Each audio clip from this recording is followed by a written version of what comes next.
Well, I mean, in the Iraq War, right? most of the countries didn't support it. And in fact, my counter-revolutionary country took the correct stance on that war.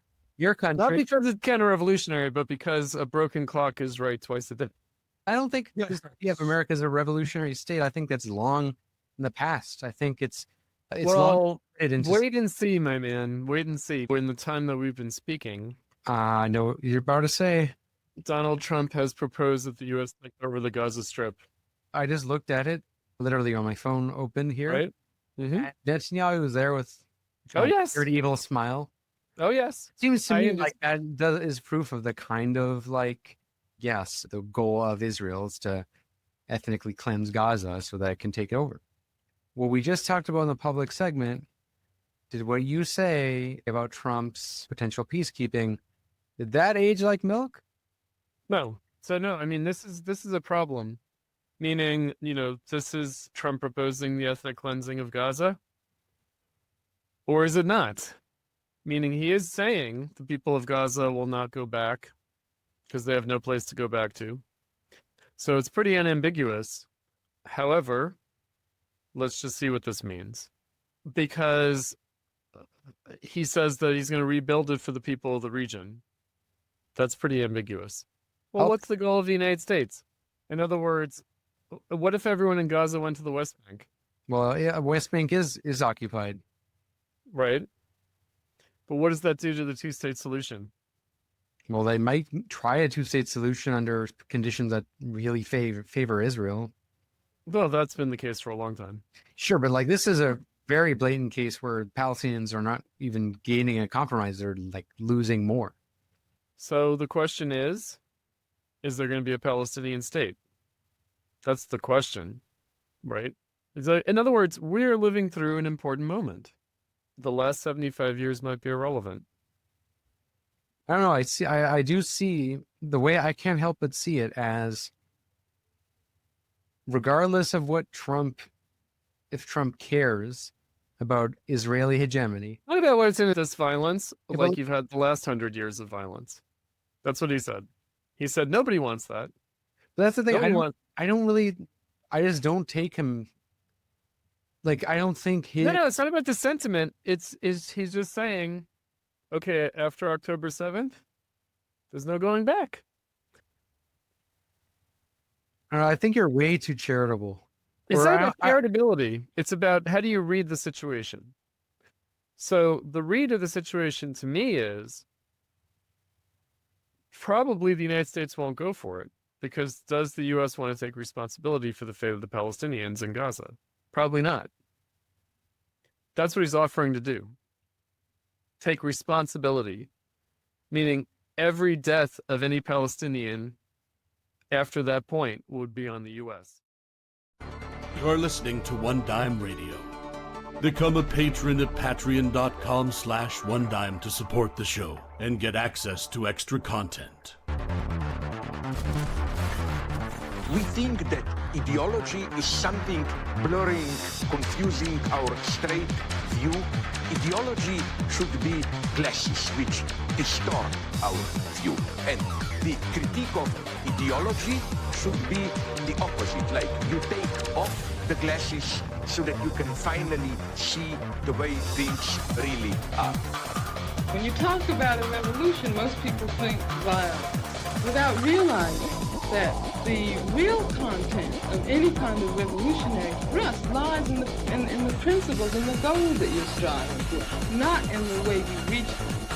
Philosophers call someone a relativist, by which they mean it's a person that holds that any view is as good as any other view.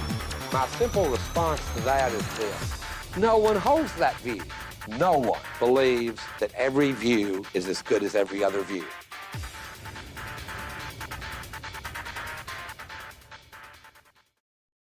Welcome to One Dime Radio. Today, I'm here with the devil incarnate himself, Chris Cutrone, who can't catch a break because Indeed. I think you just enjoy it. You enjoy pissing off the left. I think it's your weak point, Chris, because sometimes when you have a real point to make, you say it in the most provocative way imaginable.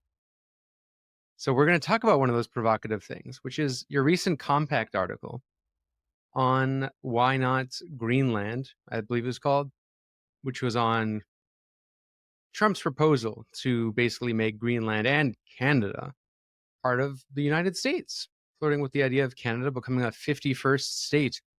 And you pose the question from a left Marxist perspective, why not? Right. And of course, there's a lot of backlash. Now, I don't agree with your point. However, I think some people think you're basically just a Trotskyist becoming a neocon. Right. And they take it in a much more serious way, not Mhm. looking at kind of what Mhm. you're trying to make them think about. And we're Right. going to think about that in this discussion. But first, I want you to make the case yourself, some clarifications on that piece. What were you trying to say? All right. Well, first of all, I was solicited by Compact editor Jeff Schellenberger to write the article. Otherwise, I'm not sure that I would have written it at all. And what's interesting is that he certainly, didn't know what I was going to say, and they probably would have published it no matter what I said, no matter what position I took on. And so, I was thinking about the audience there at Compact Magazine, as well as the broader audience, as well as the editors there. I was kind of making an intervention of a particular kind. And I would say that I started, my thinking about it. I turned it over. I wrote it the same night that I got solicited, turned it in the next day after a second look at it, and they published it the day after that. And so I knew what I wanted to say. And I did take the opportunity with the Greenland topic to also address Canada, which I have to say is a pet peeve of mine, meaning the American left, the United States left, always likes to make negative comparisons of the United States to Canada and to Western Europe. And so I wanted to sort of settle accounts with that. As Uh, does the Canadian left. Oh, I'm sure that they do. I'm Yeah. sure they do. And I'm sure the As Europeans does do people too. that the nationalism in Canada has historically come from the left, not the right. Ah, that's right. Well, yes. I mean, that's a complex history, though, isn't it? Yeah. Now, so I started with just some basic questions. What is Greenland? What is Canada? What is the United States? But really starting with what is the United States? Meaning, if Greenland were to become part of the United States, what would they becoming part of? And similarly with Canada, what would it mean for Canada to join the United States? And just leaving aside the question of really capitalism, socialism, Marxism, other than the sort of basic assumptions that the left doesn't share with original historical Marxism or historical socialism, the socialist movement. So I was teasing out a bunch of things. The Greenland question in particular is geopolitical. And I usually don't like looking at things through that lens. I think it's an inherently right-wing lens, geopolitics. But, taking up the multipolarity question, which is suggested by the goal of acquiring Greenland, it seems to be primarily, whether in economic or in military terms, it's still a geostrategic calculation on Trump's part and a complex one as I get into. So I get into Russia and China, but really on the basis of a deeper history of the United States and how it came to be that all of North America is not one republic. Why is it not already the case that Greenland and Canada are part of the United States? I mean, it didn't come up, and so I didn't address Mexico, but I did, in fact, address Mexico in another piece that I wrote many years ago, Why I Wish Hillary Had Won in 2018, pointing to the problems of anti-Trumpism, distractions of anti-Trumpism is what I called it. And I said, Trump and his administration, they said, make America great again, but they also said, make Mexico great again. And I pointed out that there was a kind of a Mexican nationalist response to make America great again, which was to make America Mexico again. since so much of the United States was seized from Mexico in the War of 1848. And I just said, well, of course, I would like to see Mexico and the United States part of one single dictatorship of the proletariat. But that wasn't the topic here. Right? The topic here was the northern border, not the southern border. And just today, I'll say, I was just watching the news before getting on with you, and Trump has doubled down. He said that if it's played right and if people are willing to accept a certain amount of pain, the end game is Canada becoming the 51st state. So he said that from the Oval Office to, press people. So he's sticking with this. He also approach. backed down on the tariffs. As He did.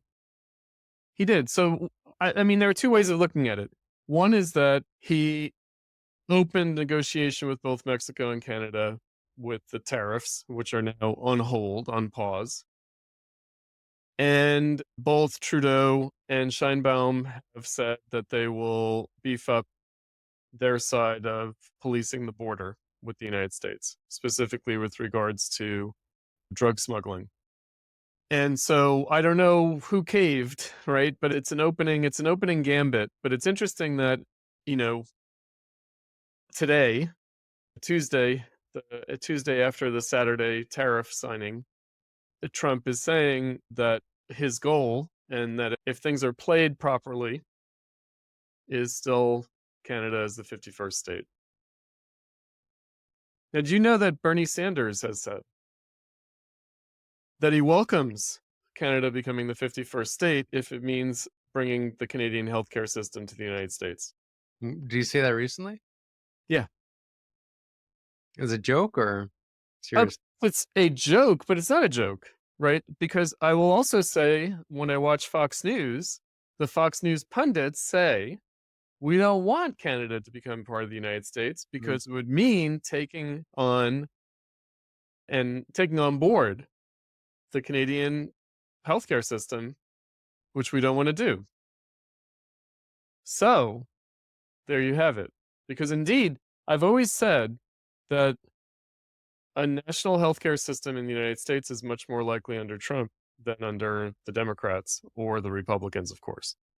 Much more likely under Trump because Trump looks at it as a purely cost-benefit analysis. And he's always saying what a scandal it is that healthcare costs in the United States are so high and the quality of care is so low in comparison to other OECD nations. So he basically says, we should have, and he sees it as a competitive advantage of the other OECD nations that they have national health services, that the United States should not be without that advantage that they have. So he has said on many occasions, going back to 2016, that he does favor a national healthcare system in the United States. And of course, he would be much more likely to achieve it than one could ever expect from the Democrats, because it would be sold as a cost-benefit, competitive advantage thing. In other words, that's the only way you can convince the capitalists to do it. It's not going to be altruism. And that's capitalist politics. That is what it is. In other words, okay, we might sacrifice the health insurance industry to help boost other industries. Well, I mean, the last healthcare plan before Obama that was proposed was Nixon. Nixon. That's kind of what Obama's plan was. It was like variation of Nixon's healthcare plan, but Trump only has a concept of a plan. So I'm not so in terms sure. of the actual, that was specific. That's not the national healthcare plan. That's for how to make Obamacare work. Which in between, by the way, it was the Heritage Foundation formulated the healthcare plan in response to Hillary Clinton's commission under Bill Clinton. And that was modeled on Nixon, and that was the template for Obama. I think that Hillary Clinton wanted something better. That's right. Yeah. Right. And this was the counter proposal. So, I mean, I hate to be the old guy, but I'll just remind everyone that, this is more than 30 years in the making, in terms of the recent versions of it. Meaning Nixon floated that before the 70s downturn, before neoliberalism. But in the neoliberal era, in the high neoliberal era, the Clinton administration, this has been on the table. And in many ways, when Trump says he wants to make America great again, he's thinking of the 90s. Yeah, I It's- agree with you, actually. Right? It's a self-serving myth that the Good guy. Democrats say he wants to go back to the 50s. No, he wants to go back to the 90s. That's what he wants. And he disagreed with Bill Clinton only in terms of the terms of it. Right? He didn't like NAFTA. He didn't like the WTO strategy of globalization. But he's not against globalized capital by any means. He just thinks the US should play its advantage better in negotiating. And this is part of it. In other words, there's no way that you can look at healthcare, for instance, apart from international trade. I always also like to point out that one main impediment to the United States getting a national healthcare system is that they'd have to figure out a way of keeping not just pharmaceuticals, but generally the medical industry competitive on an international scale under a new system, because a lot of privatized healthcare in the United States subsidizes this industry, which is one of the few industries that the US is competitive on a global scale in. Right? So they'd have to find some way of maintaining that subsidy of that industry under a new settlement, under a new set of terms. So all these things are inextricable. I still think Trump did cave, though. I actually think it was You him- think? Yeah, Yes. no. because I think they both this come. is my premature theory, given the little information we. Uh-huh. Because for someone who is talking that game, I don't think it looks particularly good for him in terms of polls to back off so fast. And I think part of the reason why is because in reality, Trump, for how he's depicted, a crazy guy, I actually think he's quite pragmatic. And he was probably told by his advisors that, if this trade war continues, the price of X consumer good is going to go up. And we saw that, like, inflation basically decided the last election. I mean, partially. Like, Yeah, people significantly. see Yeah. that when Mhm. the price of their favorite pizza goes up, they just Right. can't handle it. Like, right. especially, I hate to pull another Canadian trope, but especially Americans, Mhm. with consumer goods. But he Like- did, like I say, he did say today that Americans should maybe accept some economic pain in order to acquire Canada as the 51st state. He did say that, right? So, and which I was surprised to hear him say that. Because I think Jamie Dimon, but also maybe Scott Bessent, the Treasury Secretary, they've kind of walked this line. I mean, Jamie Dimon said what he said, but Scott Bessent said something else, which is the deliberate ambiguity of whether these tariffs are a negotiating strategy or an actual kind of policy for trade and revenue raising. Right. So I think the Trump administration is being deliberately ambiguous about that, about whether they're using the threat of tariffs to get concessions or whether they're trying to set up a permanent tariff system. And, like with many things with Trump, it's impossible to know what his real thought or heart in it is, what he's really committed to. I'm sure he wants to. I mean, it's a classic kind of demagogic ambition. Like, the strong men always want to acquire territory. It's Oh, not I a- think that's true. But I think Greenland might be enough as a monument to his vanity. Canada's not particularly necessary. it's And also possible. it's not impossible. Don't kid yourself. It's Not not without Hogwarts. impossible. Yeah, it's not impossible. That's why I took the biggest issue with the article. And that's probably, I was going to wait to get into this a little later, Oh, but go ahead. because, okay, so you said a couple things and also didn't consider a couple things. The analysis. Well, one, you said that Trump saying that is what made Trudeau. It lose is, the though. election. I mean, it is. No, but it just isn't, though. Like, if you've been It paying is. He attention might to have been on his way out anyway, but this was the I live straw. in, like, This was the straw. Canada, Trudeau has been so unpopular for years. He wasn't even supposed to win the last election. He basically has even remained in power due to the NDP propping him up. And Sure. The NDP people Sure. sympathetic to NDP watching this are not going to like me saying that, but that's the fact. The NDP Right. have kind of kept him in power. Sure. He's not popular with the public. He's one of the least popular prime ministers ever. It's why Polyev, who, just a few years ago, Polyev is the leader of the Conservative Party, Right. was considered a Ben Shapiro-like figure, not very likable, very Right. nifty, And yet, not a Trump populist at all. right. But now he's Right. treated as one because of how unpopular Trudeau is. And the By second thing is comparison. Mhm. just how unpopular the idea of Canada becoming part of the U.S. is in No, I'm terms of not saying that. No, I think that, look, obviously, I had a very short essay. I'm not saying, oh, Trump saying this caused Trudeau's fall because Canadians want to join the US. I was not saying that at all. No. I was saying, and because those are the two things I was fact checked on. The other one was that a Greenland independence movement has been around for a while, however, has certainly gotten more wind in its sails, much more, since Trump has raised this issue. And I think I think Trump being elected is what really meant that Trudeau had to go. But the fact that Trudeau couldn't deal with Trump, like he couldn't deal with Trump anyway. And he certainly couldn't deal with Trump when Trump humiliated him at Mar-a-Lago. oh yeah, that I would So that's the thing. I mean, look, obviously there are deeper there are always deeper reasons. But what's the actual trigger?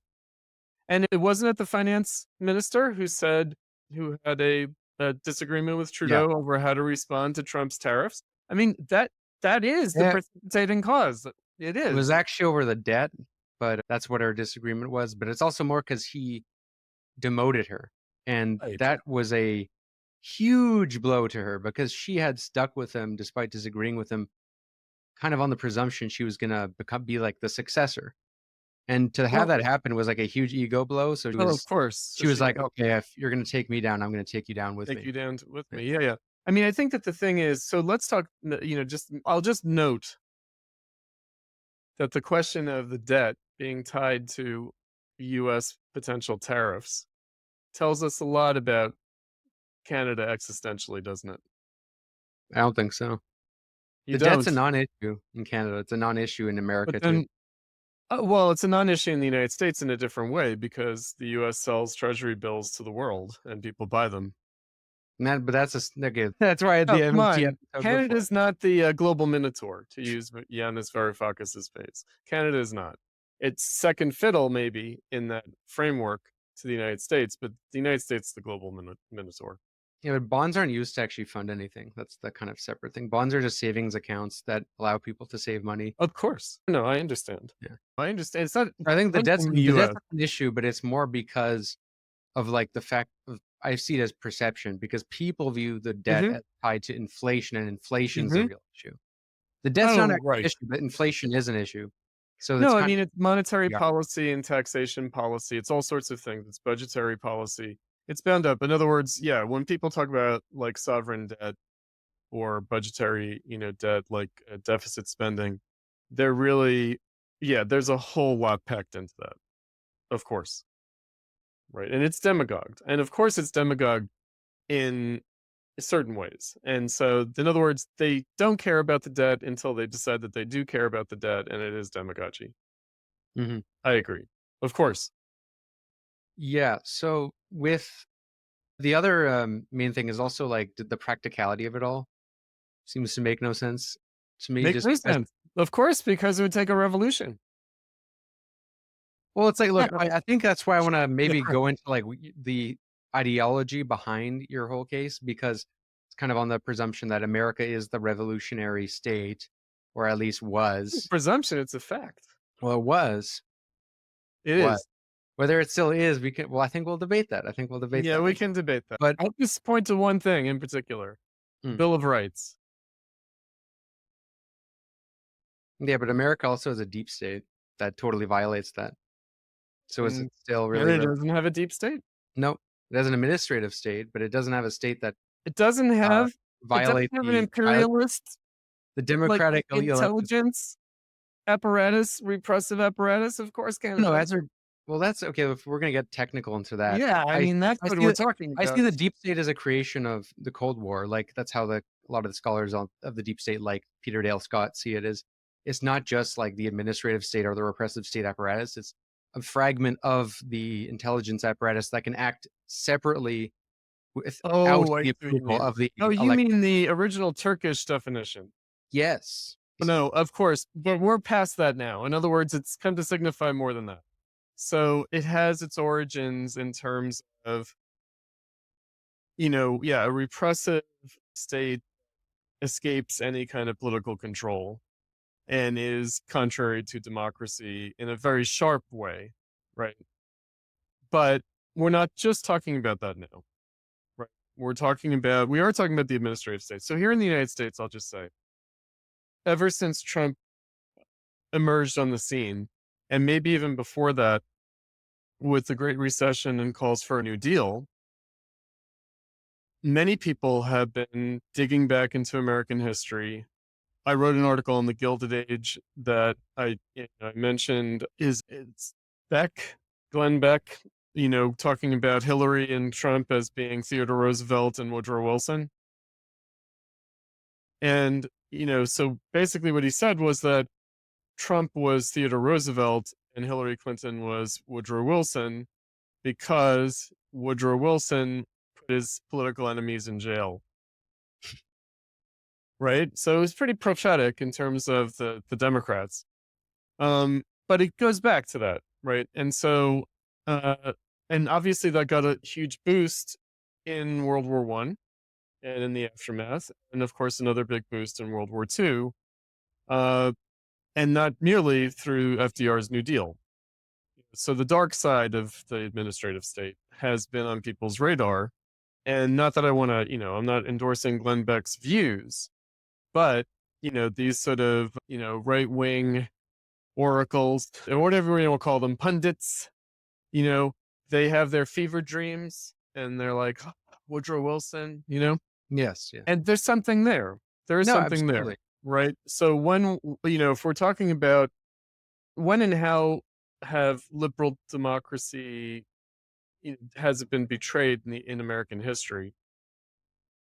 I think there is, an idea that it's in the progressive era. It's the early 20th century. It comes with industrialization and can even be traced back to Abraham Lincoln and the Union and the Civil War, the imperial presidency.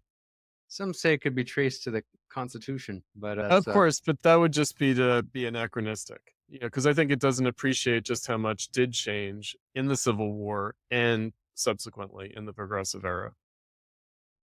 Oh, well, this progressive era is really when the administrative state apparatus just kind of swallows. And Woodrow Wilson is very explicit about the fact that the whole point of allowing for primaries while enlarging the administrative state is to give an illusion Of democracy democracy. by having direct participation and electing the leader, but actually have bureaucrats implement all the policy. Like, Right. he's very explicit about that. Very explicit. PhD. I mean, that's why people, will reach back to him, because he did articulate it and in a helpful way. And so, but at any rate, I think that's what people mean by the deep state nowadays. I mean, again, as a Marxist, I would look at things a little bit differently. I would prioritize the repressive apparatus. However, I'd also point out that the administrative and even the welfare state apparatus is a repressive apparatus. That is its goal, is to, administer the working class. Like, not just administer the provision of goods to the working class, but to administer the working class itself. Yeah, of course, that's the Frankfurt School view. Marcuse, of course, makes this claim. But I want to Horkheimer and Adorno. Horkheimer and Adorno them too. Well, of course, yeah, but Marcuse explicitly popularized it. warfare state and the welfare state. But I want to get back to the Go ahead. question though about the 51st state, because this is to even the fact that I'm entertaining this conversation. Some people might be like, okay, well, what is this? And also, who are you? Because I just realized Who am I? I've been operating on the assumption that people know who you are because I had you on my show before already. Right.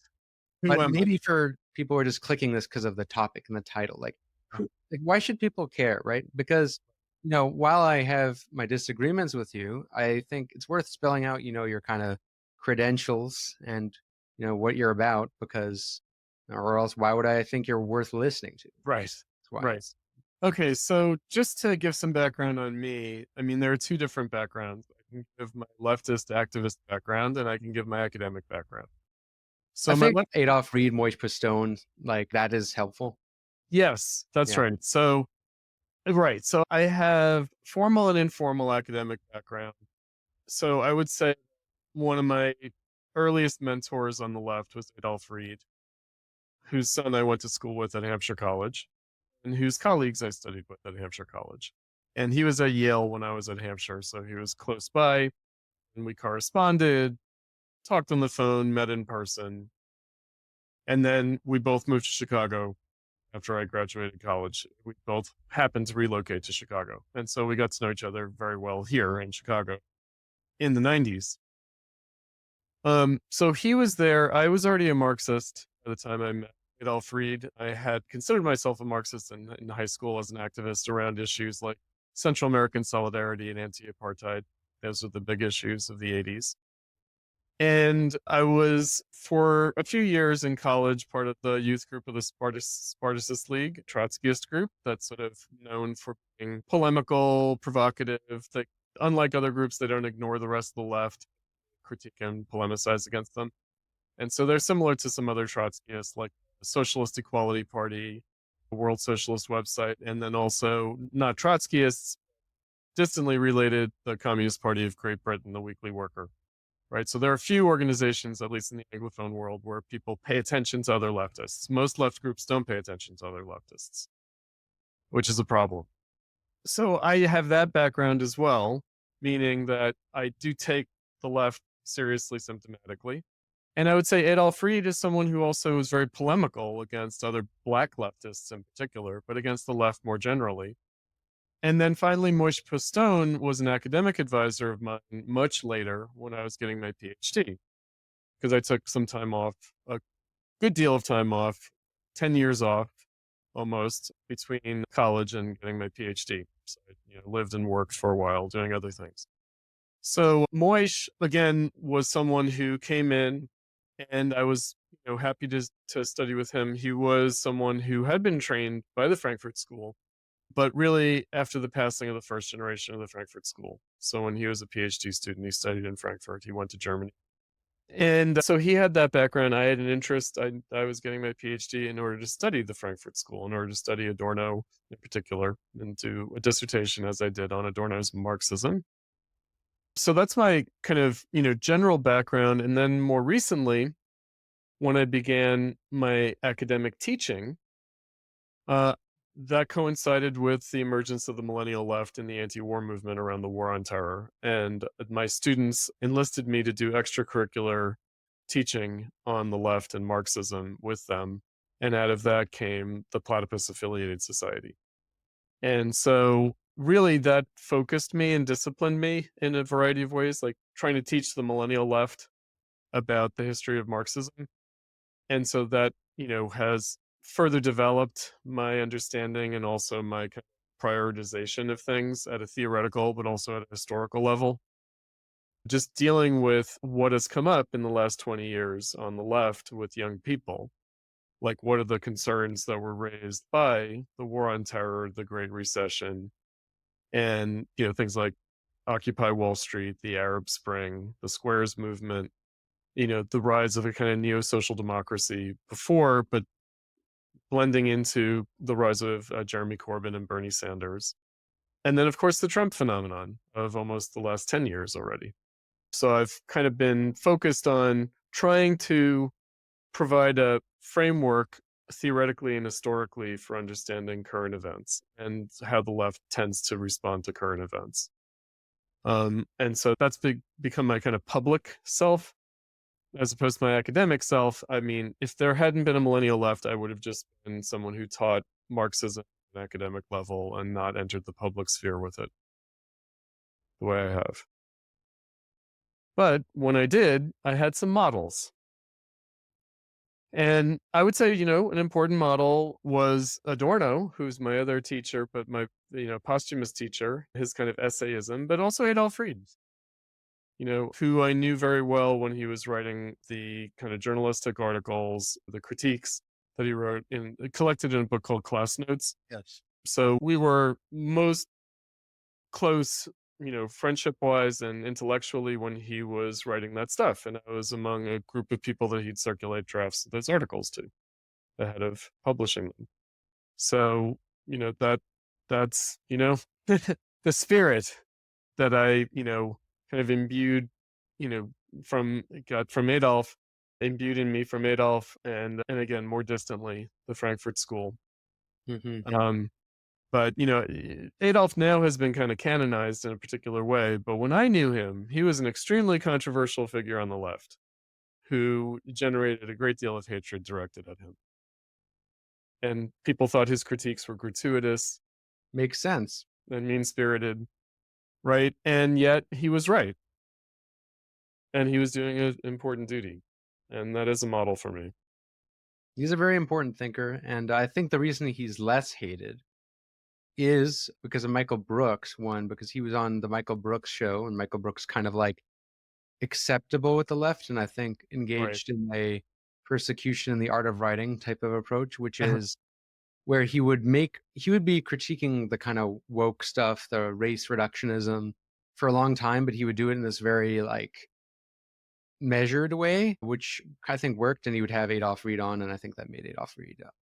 Oh, I see. Michael Brooks was more measured because Adolf often was quite intemperate. Yeah, no, I mean, Michael Brooks is very persecution in the art of writing. And what I mean by that is, like, he knows that to get certain ideas accepted within the left or any really political movement at the time, you kind of have to make it seem like you're not ruffling too many feathers all at once. And you kind of have the opposite approach. You ruffle all of them. I do. And, More Socratic approach. As a Socratic and as a gadfly approach, I have. Because, I don't think that I'm particularly mean-spirited about it. But I do think that I've maybe lost patience in, like, the Trump era. Meaning, I am disappointed by the fate of the millennial left in winding itself up into the Democratic Party and into a kind of lame, not even social democratic view. Like I was watching a Matt Karp Jacobin video where he was talking about class, and it was all about class mobility and how the welfare state helps people achieve class mobility. And I just thought that is not the issue, because the vast majority of working class people are not going to rise out of the working class. That's not the issue. It's not the issue for the working class. It's not the issue for socialism. It just isn't. Chris, Yeah. isn't that the most bourgeois society thing? The idea of class mobility, that you can Not at all. become independent. Freedom. That's the Jeffersonian dream. Everyone owning their slice of land, becoming independent. Not necessarily. I mean, I think that's an ideal for him, but he also, his constituency were in large part artisans. They didn't own land. However, they did own their tools. They did own their means of production. They did have their skills. And they did have a kind of, corporate self-organization, that really predates modern unionism, that comes really with the Industrial Revolution. So, yes, a petty bourgeois perspective, but a plebeian perspective. That's important to keep in mind. And I think that's an important animating spirit of the American Revolution. Is that adequate to the problem of capitalism? It is not. Right? But I think that people have translated that into something else. And I'm from a working class background, and I can tell you the working class does not want to be rich. They just don't want to be poor. And they don't want to really have anything other than basic economic security. That's what they want. They want, to make work worthwhile in the sense of quality leisure time, but they don't want property. They don't want ownership. They don't want to be anyone's boss. They don't. Right? They don't aspire to that, to small proprietorship in the sense of being someone's boss. No. Like, that's not the working class. So, I think the working class has reconciled itself to being a wage-earning working class a long time ago. Right? And still, a bourgeois spirit animates that. Because, like I always point out, bourgeois doesn't mean bougie. Bourgeois doesn't mean being an owner. It does not. It means we're not in the peasant village doing subsistence agriculture anymore, and we're not aristocrats, and we're not, monks, and also we're not like craft artisans in the sense of being slaves of a guild. We don't want that either, right? So that's what it means to be bourgeois. I look at it from a working class perspective. What does bourgeois society mean? It means you can quit your job. You have that independence. It doesn't mean that you have to like own property. Yeah, and Yeah. also Most mobility. For working class people, like owning their domicile is just a measure of whether that makes more sense than renting economically. It's not about like, oh, this is mine. It's understood it belongs to the bank. It's basically like, talk about equity, like DEI equity. hmm So equity means that, you're not just paying rent, but you're building equity by paying a mortgage, right? Mhm. And maybe you're producing some kind of inheritance for your children, but it's not like property. It's not like property as capital. It's not capital. It's not. I know that we're in the Bourdieu land of cultural capital and this and that. It's not. It's not capital, right? It's not property in a Marxist sense. It's not the means of production. It's a means of consumption. This could drive us in an entirely different direction, similar to But I'm just or saying. similar to the other episode we did on which more Uh-huh. talked about bourgeois society and stuff. And this is, to me, like that's something I've already been talking about more. I more want to get to the stuff that Political stuff. my Political. audience I mean, wants me to put you in the gulag for. yeah, exactly. I mean, it's the politics, and I think that the politics are both what pushes people's buttons, but also the political questions are the most urgent questions. So, for instance, Greenland, Canada, the United States, political frontiers. What are these boundaries on the map? What is that? Because I think that those are political. They're not really economic. They're political. And they're not even properly political economic, like political economy. Like, I don't think that nation states are units of political economy. I don't think Marx I did. agree with you, but I don't think that's a Marxist view. No, Marx didn't think so either. And neither did Lenin. So nation states are not Oh, units of Lenin political definitely economy. did. Who did? Lenin definitely. No, misunderstanding of Lenin. Total. Doesn't he say that explicitly in State and Revolution? Like he has the theory of the state is nothing more than like a representative of the bourgeoisie. That's the kind of theory of the state I actually take issue with because I don't think it's very. That's just the first section. You gotta read to the end. The state is for politically managing bourgeois right, which is different. That's the bourgeoisie. So the Yeah, we first oppose determination, bourgeois, right? bourgeois right is, guess what? The rights of labor. Mhm. Right. You know, I'm not against bourgeois right, but I do think this Right. is the thing. I think it was. That's kind of but that's maybe another whole technical Now, discussion. for Lenin, I think that Lenin's been Stalinized. I mean, if I could just cut to the chase with it, I would say Lenin has been distorted to fit a nationalistic agenda by Stalinism. It's just not his view. It doesn't correspond to his experience of the workers' movement in his time. The workers' movement for socialism, the Second International, that wasn't the reality. The reality was that it was a migrant working class. So many Russian workers worked in Europe and worked in the United States. There were Bolsheviks in the United States before 1917, a whole community of Bolshevik cadre who came back for the revolution. One of the largest concentrations of Bolshevik cadre in the world, actually, was in the United States. So, and they participated in the Socialist Party of America. In other words, they were part of an international movement. I was going to ask you about Reds, but that was Backroom, the movie about the John Reed, the guy who wrote 12 days, or is it 10 days? 10 days. 10 days. Yeah, about the October Revolution. He saw it, but that's another thing. That's for the niche. I want to get the niche comedy gobbledygook. No, we don't have to get too niche about it, but I just, again, some basic points would be that, again, the redundancy, meaning, as I said in my Greenland article, Trump says, we got to erase this artificial border between the United States and Canada through an economic union, like the EU is what he said. Mm. Like the EU. Right. So that's a kind of a certain way of dealing with the 51st state question. Very different from what people would normally think. And then even in terms of Greenland, there's the question of, would it be a territory the way the Pacific Islands and Puerto Rico are territories? In other words, would they be quasi-autonomous or would they be states, right? And I would say Puerto Rico should be a state. And, there's also the question of, which I bring up in my, I don't bring it up in my article. I actually bring it up in a response to a critique of my article about trading dependencies, right? So in other words, Greenland can go from being a dependency of Denmark to being a dependency of the United States. There's a third option, of course, which is that Greenland can become a dependency of Canada. But then we're back to that question, right?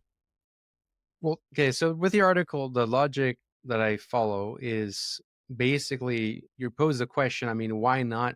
Because in the context of socialism, Yes. would we want like a United Socialist States of the America, United Socialist States of America, which would be the Americas, presumably. Yes. Of course, Canada, Mexico, part of North America. So wouldn't we be united under that? And look, I think a lot of people would agree. I mean, I had this conversation with Donald Parkinson a while ago, and I know you guys have disagreements, but he was saying that he envisions the abolition of the state not in this like localist get rid of the state, but rather like having a bigger and bigger kind of like sort of supranational state like the EU, and that eventually could lead to sort of like post-state world, I guess, which that's the way I've understood the Marxist view, like rather than the kind of localist view.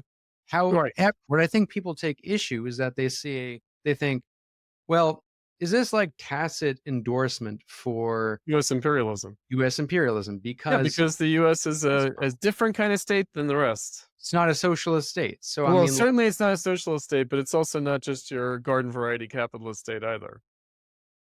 Right. So this is where our disagreement was. So you think America, because of its revolutionary heritage. Now, some people debate whether that's even the case. I'll agree with you on the presumption. American Revolution absolutely was revolutionary. I don't take the Gerald Horne view at all. Right. However, I don't think it's complicated though, by the way, because I'm going to write an article, I think, on Gerald Horne. And so he's not denying that the American Revolution existed. He just thinks that the founding fathers were the counter-revolution within that revolution. Yeah, well, but not exactly just that. It's not. No, there's more to it, but he doesn't think that. He also thinks the cause of it cause of it was, to preserve slavery. Whereas I wouldn't hold that for the founding fathers. That doesn't mean that the plebeian revolt associated with the American Revolution was motivated to preserve slavery. So he distinguishes there. It's similar to Howard's End. I think it's to expand the settlements. Like they want, which actually does have some truth to it. Like that does have truth to it. Like in the sense that the British didn't want westward expansion. Yeah, whether that's a plebeian thing or not is something else, right? So maybe not.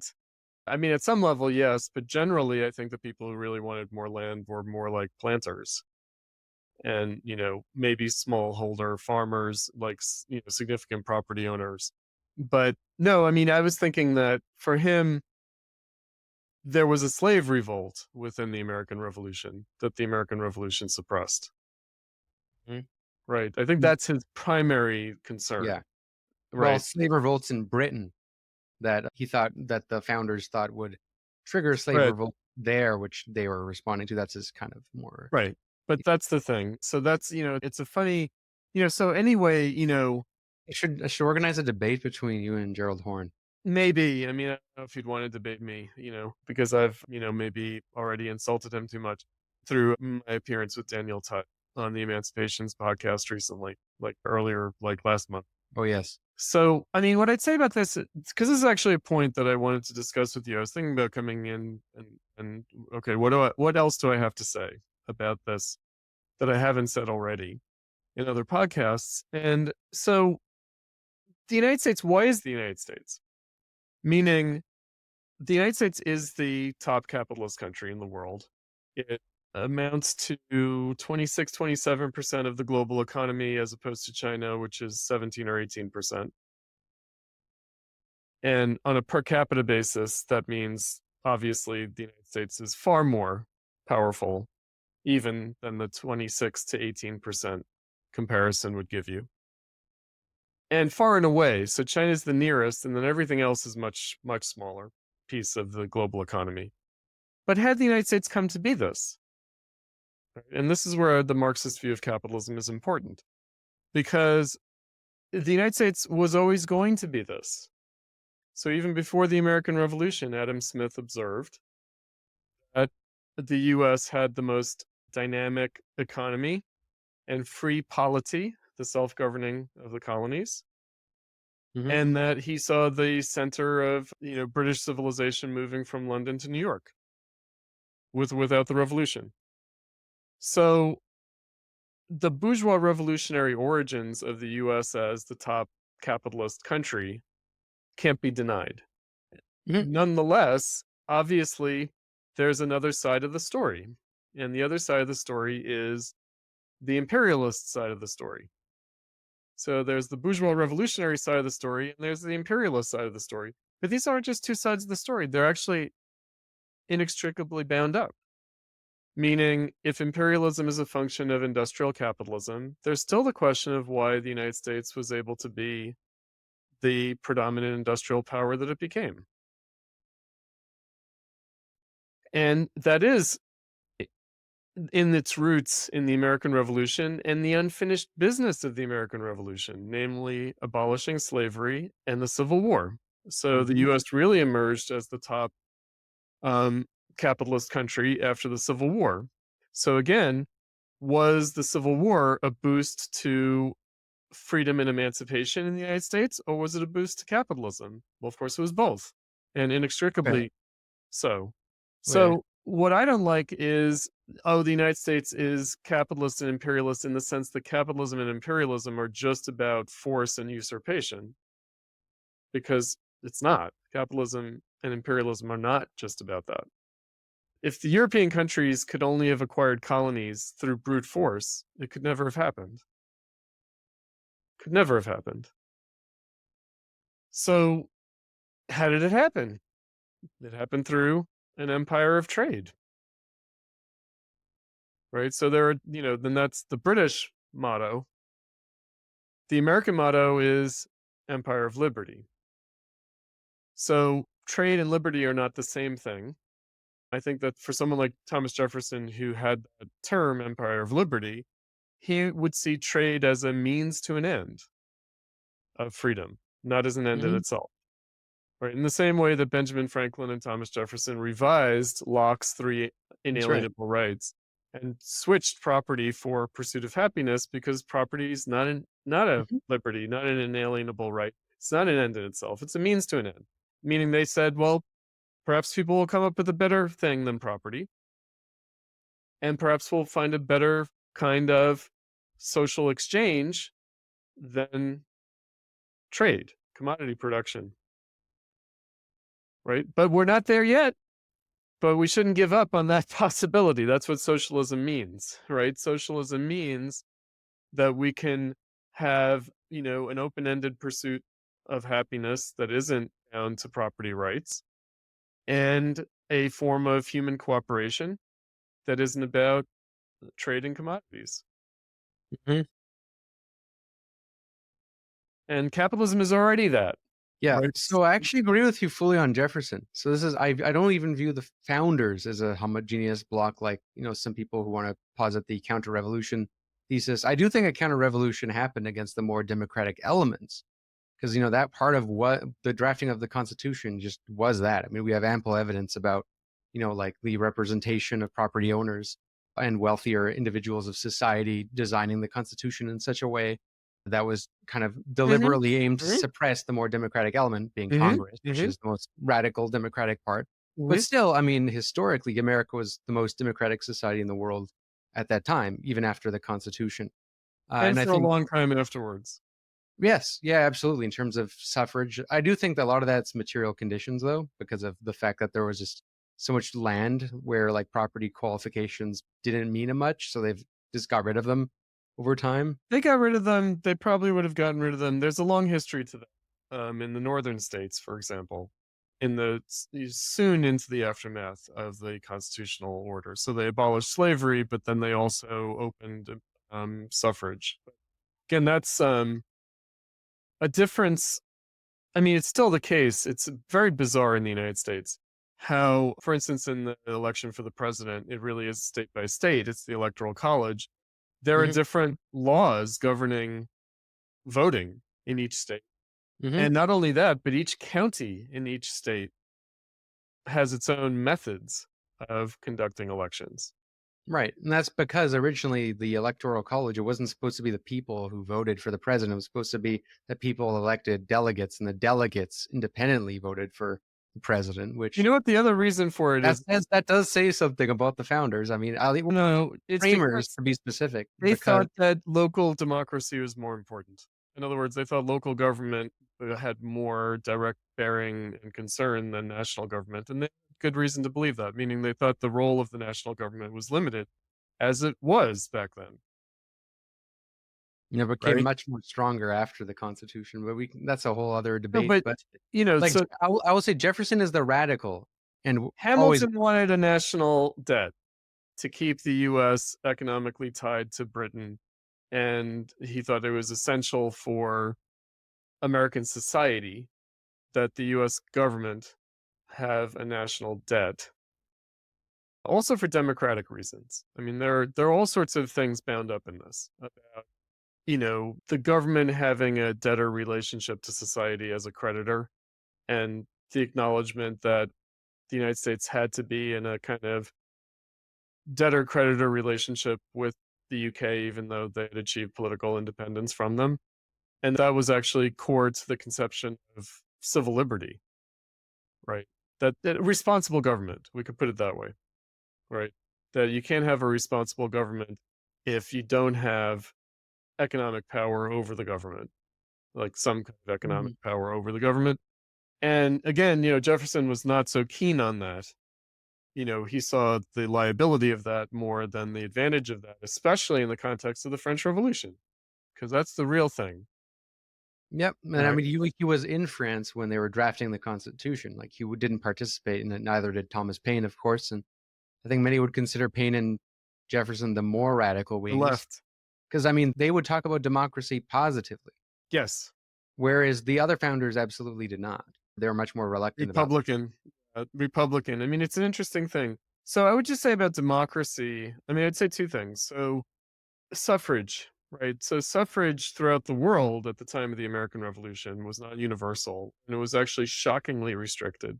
Oh, yeah. Much more in England, yes. Right. And so even property ownership was like not as straightforward as we might think in terms of earning the franchise. And so it's one measure among several of how you're to use a neoliberal term, how one was considered a stakeholder. And also, maybe more importantly, a responsible citizen in terms of representation through election, meaning how was it that owning property allowed someone to represent more than themselves? So I always like to say this, I say it in my academic teaching, that, I'm not sure I should have the right to vote. I'm not sure the board of trustees of my employer, the School of the Art Institute of Chicago, I'm not sure that they shouldn't vote for me, right? Because it's their job to be more informed than I am about the actual stakes of political elections. And, that's what they do. They're investors, and they're cocktail parties, they're dealing with the bureaucracy all the time, outside the Art Institute. They're dealing with other corporations. They're dealing with the government at various levels. They are responsible political citizens in a way that I, as a mere employee, can never be. Right? Yep. So this is the classic Republican view. It is. And so why do I need the right to vote? Only because I might be laid off. I might end up being unemployed. And so universal suffrage is inextricable from the phenomenon of industrial unemployment in the 19th century. This is Marx's point. Marx's point is, why do we need democracy? And also, what would it mean to overcome the need for democracy?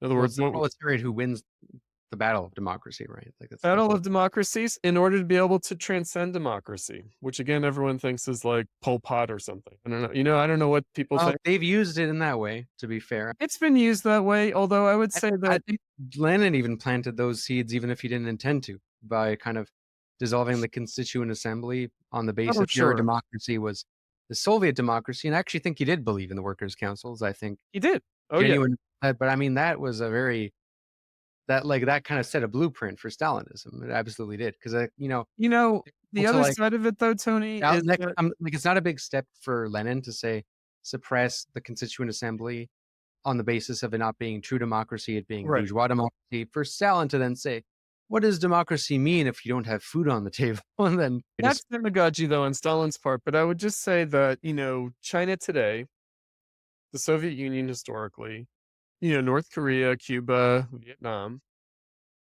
they have elections. They do.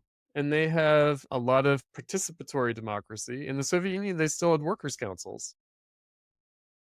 It remained the Union of Soviet Socialist Republics, the Union of Socialist Workers' Council Republics.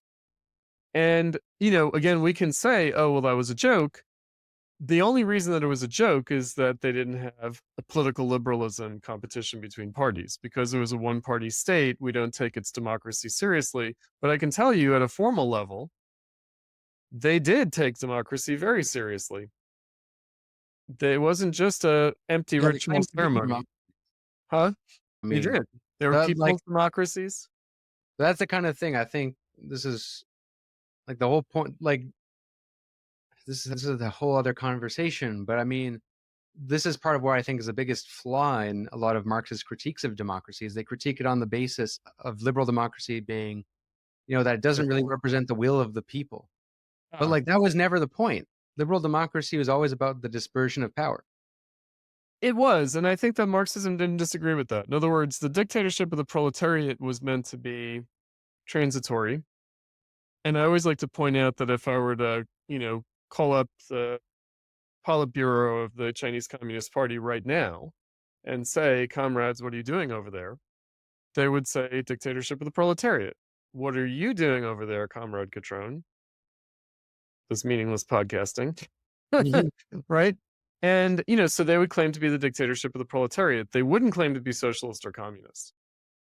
And the reason that they call themselves a people's democracy is that they understand the form of the dictatorship of the proletariat to be representing the proletariat and its party representing more than the proletariat.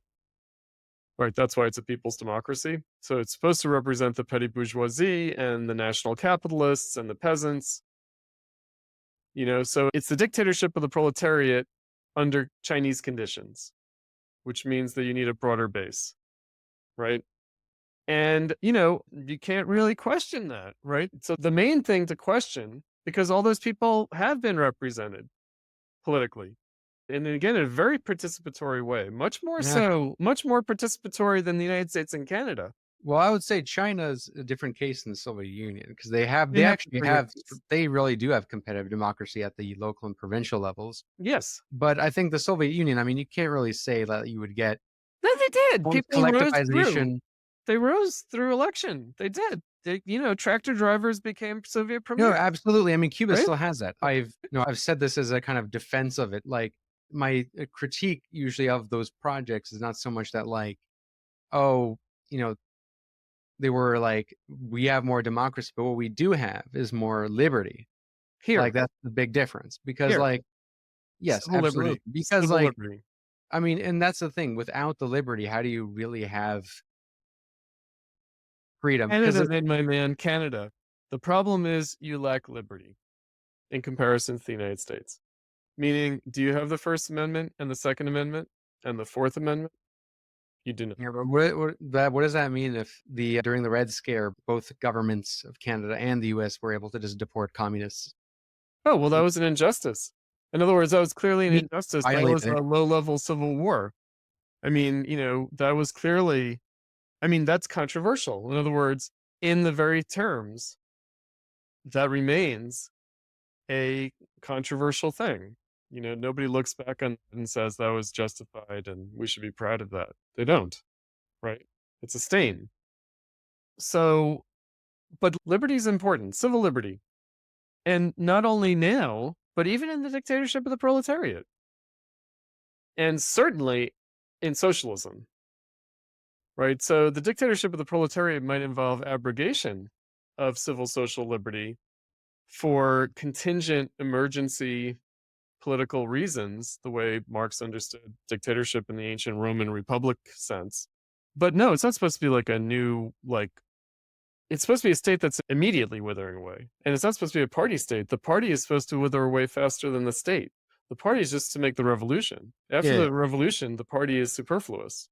So yeah, we talked about that in the last. we did, yeah. So, but the last to be clear, what's the goal, and also what's the means for achieving that goal? And civil liberty is a huge part of it. Meaning, you can have a revolution, you can have Marxists leading the revolution, but if the working class doesn't transform society from capitalism into socialism, it's all for naught. Right? It does require, it's a social revolution, not just a political revolution.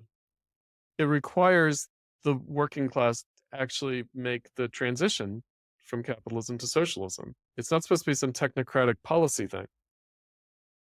Not at all. It became that in the Soviet Union because they had to industrialize, and largely because two things: the Civil War and the Great Depression that cut off foreign capital and trade. Those are the big impulses to forced industrialization in the Soviet Union. I wanted you to clarify on that, because I think anyone who's looking at the Soviet Union realistically would see that it was inevitable that they would take a statist, technocratic form of some kind. But what kind you would get would differ. I mean, the path wasn't necessarily Stalinism. There was Bukharin, which was kind of proto-Dengism. The 20s. Right, which, let's be honest, would have killed way less people. Of course. And, yeah, well, because I just want to make it clear, you to clarify the argument you're making, because there's a lot of Stalinist types online who make that sort of argument, which is, oh, well, the USSR needed to industrialize, so that's why, all of that forced collectivization, all of the purges, all that, that was just a inevitable cost of the greater good. And it's I don't really see it that way. I mean, I think China has proved us that industrialization is possible without having to. Without. Yeah. That's right. No, I would certainly agree with that. I would say that what they do is they do a sleight of hand. Meaning they say, well, it's a lie that so many people died in the famines and the purges. So they do that. And then they say, and if people died, it's regrettable, but ultimately necessary. Right? And again, to my mind, that's just asking the question of, well, with what necessity? Meaning the United States and Canada don't have to industrialize. So there is not going to be any such necessity. And yet, I think a lot of people on the left, we had the proverbial Bernie supporter caught by Project Veritas, guerrilla cam, saying, well, of course, the Republicans will have to be sent to the gulag during the 2016 primaries. A Bernie supporter who was helping him in a primary election, a kid, was like, well, of course, Republicans will have to be sent to the gulag. Yeah, that's actually something that a lot of them say, which is, I think, well, I mean, there's a very high profile communist figure who I won't name their name right now, but they basically were asked, what happens to opposition parties? And they said, well, more education, which is like a dog whistle for re-education camps. And not even a dog whistle. It's just, more education. Yeah, and it's it sounds like it makes sense to them, but they assume always that they're part of the party that is deciding the education, and that they presuppose that they have the answers to be teaching in the first place. That always worries me. When I see people who say oh, okay, well, the reactionaries, that's fine, we can persecute them. We'll be less extreme with the non-reactionaries, but you get called a reactionary by people. Everybody's a reactionary in that instance. Yeah. So no, I mean, what was it that that Mao said to Nixon when he went to China? He said, famously, among the left-wing followers of Marx, one finds actual fascists. That's what Mao said to Nixon. And he also said, Nixon said, what the left proposes, the right pushes through. And that was a great dialogue that they had. And then finally, he said that he regretted the Cultural Revolution because he hoped that some part of old China survived. Right? The cultural heritage shouldn't be completely liquidated. Right? In other words, it got out of hand. And when he said among the left-wing followers of Marx are actual fascists, he was thinking about the Red Guards. He was, right?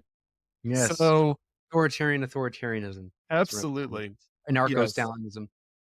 Right. And so I think that there's a problem in that. I mean, it's one of the reasons why I say the left is dead. I think that a lot of people are drawn to the left and the radical left and the Marxist left on the wrong impulses, meaning they're not drawn to Marxism for the same reasons and in the same ways and with the same impulses and the same sentiments and just basic assumptions as Marx or Lenin, or Trotsky or Rosa Luxemburg. I don't think Stalin was attracted on that basis. Trotsky.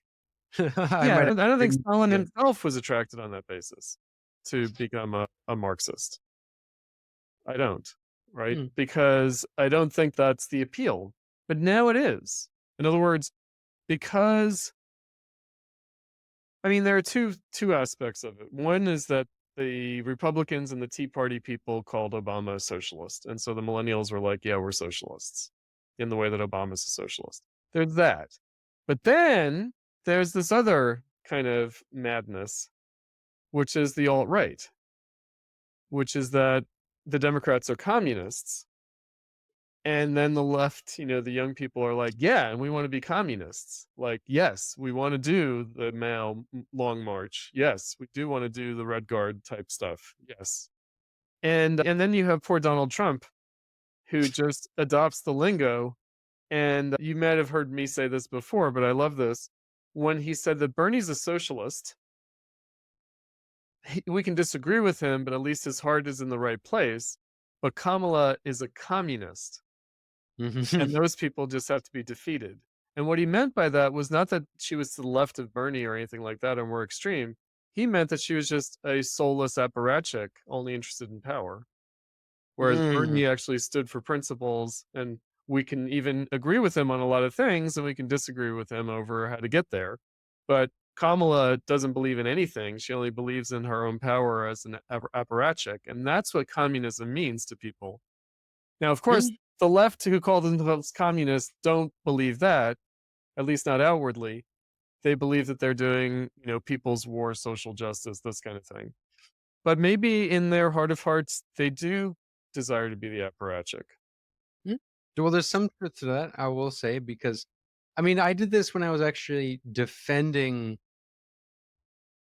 online communists against a kind of cold warrior type. And what I was saying is I don't think a lot of these people are communists. I think they're nihilistic Bernie bros. Right. And communism means social democracy, but through force. Yeah, it must be. And what were the actually existing socialist states, if not social democracy without democracy? That's right. They're welfare states at the point of a gun. Like illiberal social democracy, you could call it. Right. Right. So I think that, again, going back, and this is what drives people crazy, when I invoke the older socialist tradition in the United States, when I invoke Eugene Debs saying Thomas Jefferson and Abraham Lincoln would be members of the Socialist Party, not the Democrats and the Republicans. And people are like, what about imperialism? Right? Or whatever. And of course, Debs was against imperialism, but he wasn't against imperialism the way William Jennings Bryan, the populists and the Democrats, because he was the anti-imperialist presidential candidate for the Democrats, William Jennings Bryan. He said, Debs said, we're not anti-imperialists like that, because he agreed with Lenin. We're not turning back the clock on advanced capitalism. Meaning we're not turning back the clock on the monopolies and finance capital, which they understood as the heart of imperialism, not colonialism. Because colonialism was just seen as a phenomenon of that. Late colonialism is what they meant. They didn't mean settler colonialism, which Marxists considered to be part of world historical progress. Again, something that bothers the left now. And I just want to say, children, it's 2025. We're not undoing settler colonialism. meaning we have to make socialism on the basis of the world that settler colonialism has made. And we have to make socialism on. Another disagreement of another hot issue. We'll get there. But, the United States, right? Like when we're Well, no, saying. I agree with you on the United States. I don't agree on the certain other country who did that after it was outlawed by the world. but Well, that's like an even more complicated issue. yeah, Right? we'll get there. We'll get there. There's all of that, right? But look, in the case of the United States, I mean, when it was doing what it was doing, that was considered fair game. I mean, you could say a lot of horrible things happened, which they did. A lot of terrible things did happen. But I mean, like that was happening in a world where, like, if it was whoever invaded whoever would just be, would take the land. I mean, that's kind of how the world worked. But I agree. So I agree that the America was essentially like a revolutionary state for its time and was for a very long time. However, I think that stopped being the case during, you could argue, some would say much earlier, but I would say most definitely in 1917. When World War I. Spanish American War is often. I mean, the Russian Revolution is specifically, right? Like going against the Russian Revolution. Right. That there's a whole question of how and why the U.S. did involve itself in World War I at that late date. And a lot of it had to do with, maybe Germany was about to win, but maybe it also had to do with the collapse of Tsarism and the failure on the Eastern Front of the Russian ally. And I do like to point out that the hostility that Wilson had to the Bolsheviks really came as a function of the Brest-Litovsk Treaty.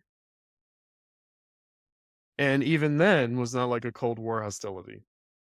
Yeah, but the whole capitalist world did have a hostile view of the Bolsheviks. I mean, especially England. Politically, though, we have to understand that the reason Herbert Hoover had investments in Russia. Oh, well, certainly they did. So I push back against like economistic Marxism. Like obviously material social conditions matter a great deal. That's the reality of the world. However, I feel like Marxism usually means jumping past the political sphere. And I think a lot of things are actually politically contingent and based on political concerns. And so I think that the fact that the Russian Revolution happened in the context of a world war is itself a problem, a liability, a bad model. And, it doesn't help that the Chinese Revolution similarly came with the devastation of a world war. So and you could say Korea and Vietnam came out of that same process. I think that's a distorting model for thinking about socialist revolution. Looked at the other way, however, if the Bolsheviks had maintained the obligations as an ally that Tsarist Russia had incurred, then of course there would have been no question of a British, French, American, Japanese invasion of the Soviet Union. That would not have happened. Now, would they have had problems with other things? Would they have favored a counter-revolution against the Bolsheviks with respect to property? Probably. But the immediate cause was the war. And so, coming out of World War I, coming out of the devastation of World War I, it's not as if it was a high priority. What was a high because the Soviet Union did trade with the rest of the world. They did. I mean, I would say on the French side, of course. Or the NEP. Like with the NEP, I mean, they almost made an alliance with the capitalist world temporarily. They did. I would say that they did, and very deliberately so, and that starts in 1920. It's just a few years in. The French, of course, would have had their reasons for objecting to the cancellation of the debt that a lot of French citizens held in Tsarist Russia. So Tsarist Russia had sold bonds prior to World War I, and French citizens were large holders of those bonds. And the Bolsheviks canceled all debts owed by the Tsarist government. And so France in particular was hard hit by that. They weren't exclusive in that respect, affected by that, but that would have engendered, because it was, more ordinary people had, like, we could say their savings wiped out by that. Well, why did the Bolsheviks do that? Well, of course, they were trying to foster revolution in Western Europe. Meaning... Why they would have inevitably come into conflict. They would have come into conflict, but there are ways of handling it. Meaning, again, was the civil war in Russia avoidable? A lot of it probably was not avoidable, but a significant portion of it came out of the support that the whites got because of the way the Bolsheviks ended the war. And we should also say, however, that the Bolsheviks ended the war the way they did in order to provoke revolution in Germany, which did The Civil War also kind of got accelerated because they made it so their opposition couldn't compete with them in elections and then opted to overthrow them. to some extent, yes. A lot of the yeah, former to some extent. SRs and former like Menshevik people who switched to the whites. I mean, before they were they thought they were going to compete in elections with the Constituent Assembly. And when they dissolved that, they were like, okay, well, it's the only way we can oppose the government is through violence, that we're going to join They the could have whites. participated in the Soviets, but they didn't consider the Soviet rule to be legitimate. They opted out. But the SRs did win in Soviet elections, and then they They did. got And they tracked. were in the coalition with the Bolsheviks until the Brest-Litovsk Treaty, when they decided that the Bolsheviks were Jewish Germans who were selling out Mother Russia. Yeah, well, you know who also said that about the Jewish? Whereas the Zulich. Well, Henry Ford. Oh, Henry Ford. That was a sentiment that came out of American newspapers. Henry Ford. Oh, of course. Well, of course we'd expect that. No, I was talking about the Russian left. The Russian left with their kind of more Slavophile socialism, which was anti-Semitic at the end of the day. So it's, it's not a great history as a model for thinking how socialism could be achieved in a place like the United States. I don't think. That's what we'll get to. Right. Because under the underlying presumption of the idea of like, why not Canada and Greenland, part of America, is that, well, Canada was originally the counter-revolutionary state where the loyalists fled. Yes. And of course, that's true. And like, the idea is, the presumption is because America is a republic, Canada is still a constitutional monarchy. Yes. Canada is more positioned for the transition to socialism than Canada is. Now, I don't actually agree with that, but that's kind of part of what you kind of. It's a complicated thing. If you just look at the part, wait. Okay, go ahead. The more controversial part that Uh-huh. seems to be the implication in your analysis is that the way for socialism might be for the American empire to get bigger, and that's what people take issue with. And I'll be honest, Chris, this sounds like what LaRouche would say. LaRouche.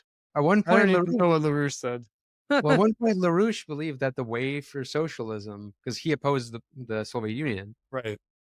and he thought that the way for socialism was the American empire eventually just kind of exerting as much influence as possible for unipolarity to be achieved. Then when America would go socialist, the whole world would, by extension, easily go socialist. That would probably be true. I mean, I think that... Yeah, that's that does toe the line of almost tacitly endorsing American hegemony. Well, American hegemony is a fact, so we have to struggle for socialism within American hegemony, and I don't think it's going away anytime soon. My whole life, the story on the left has been American decline, and that's not worked out. So, if we're waiting... Trump might be accelerating that. Trump might be accelerating it, or he might not. Meaning the Trump administration might be a fiasco, or it might be successful. Who knows? But this is something that I also wrote in the Greenland article, that the United States has deep resources for political renewal in a way that other countries have less so. And especially the rival counter-hegemons, the axis of evil, the axis of resistance, Russia, China, Iran, North Korea. People tend to forget that Vietnam's an ally of the U.S. So No, I mean, I think you're correct about that. I mean, just look at those names. Like, that's China's allies. Those are the allies. America has North America, Europe, but that's the thing. I think Trump is kind of. You think that he's undermining it? I don't think so. I think that he's trying to renegotiate the terms under conditions where he understands that, as he puts it, they need us more than we need them. And so, again, he is being a bully. He is. And, but he's also negotiating. Meaning, It's stupid though, because It might be, but let's be fostering more careful. anti-American sentiment than I've seen in ages. In Like, Canada. all the Canadian conservatives are being all anti-American, and that is not the case usually. Well, we'll see how long that lasts. I mean, the thing is, yes, tactically, who knows, right? So it's not about whether Trump is tactically wise. The question is the likely future, the role of the United States in the world order. And I think that it has more enduring power than the foibles of any administration. I think. So obviously there's been a great deal of concern about inadvertently triggering World War III with nuclear opponents. I think the one thing that we can say about Trump is that he does not want a nuclear conflict with Russia or China. Very clearly. Yeah. He also doesn't want a nuclear conflict with even North Korea. Right. So I think that he might take the threat of that more seriously than the Obama and Biden administrations did, in fact. And I will also point out that the Clinton administration, so when I was in my 20s, Bill Clinton was president, and they openly considered, or at least it came out, of course, secretly considered, but really considered, and then it came out, nuking North Korea and Libya in a preemptive way. So they basically said, yes, we might have to use nuclear weapons to destroy the chemical weapons facilities in Libya and the nuclear weapons facilities in Korea. So, the 90s being, the triumph of the United States in the Cold War, well, lo and behold, the first administration that came to power after that was seriously considering the preemptive use of nuclear weapons against opponents. Yeah, well, this is why people don't like unipolarity, Chris. Like, that's why you have all these multipolarity people who I think are wrong factually, in the sense that I don't think those regimes are going to last very long. I think China is the strongest position to last longer because it's adaptable.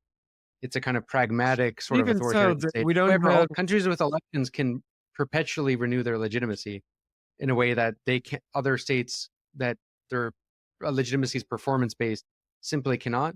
However, that doesn't suggest to me at all that like the US is more primed for socialism than But like you are. that's the political question. So the political question is this, because I don't want to say that the political system in the United States lends itself more to socialism. I wouldn't say that, never.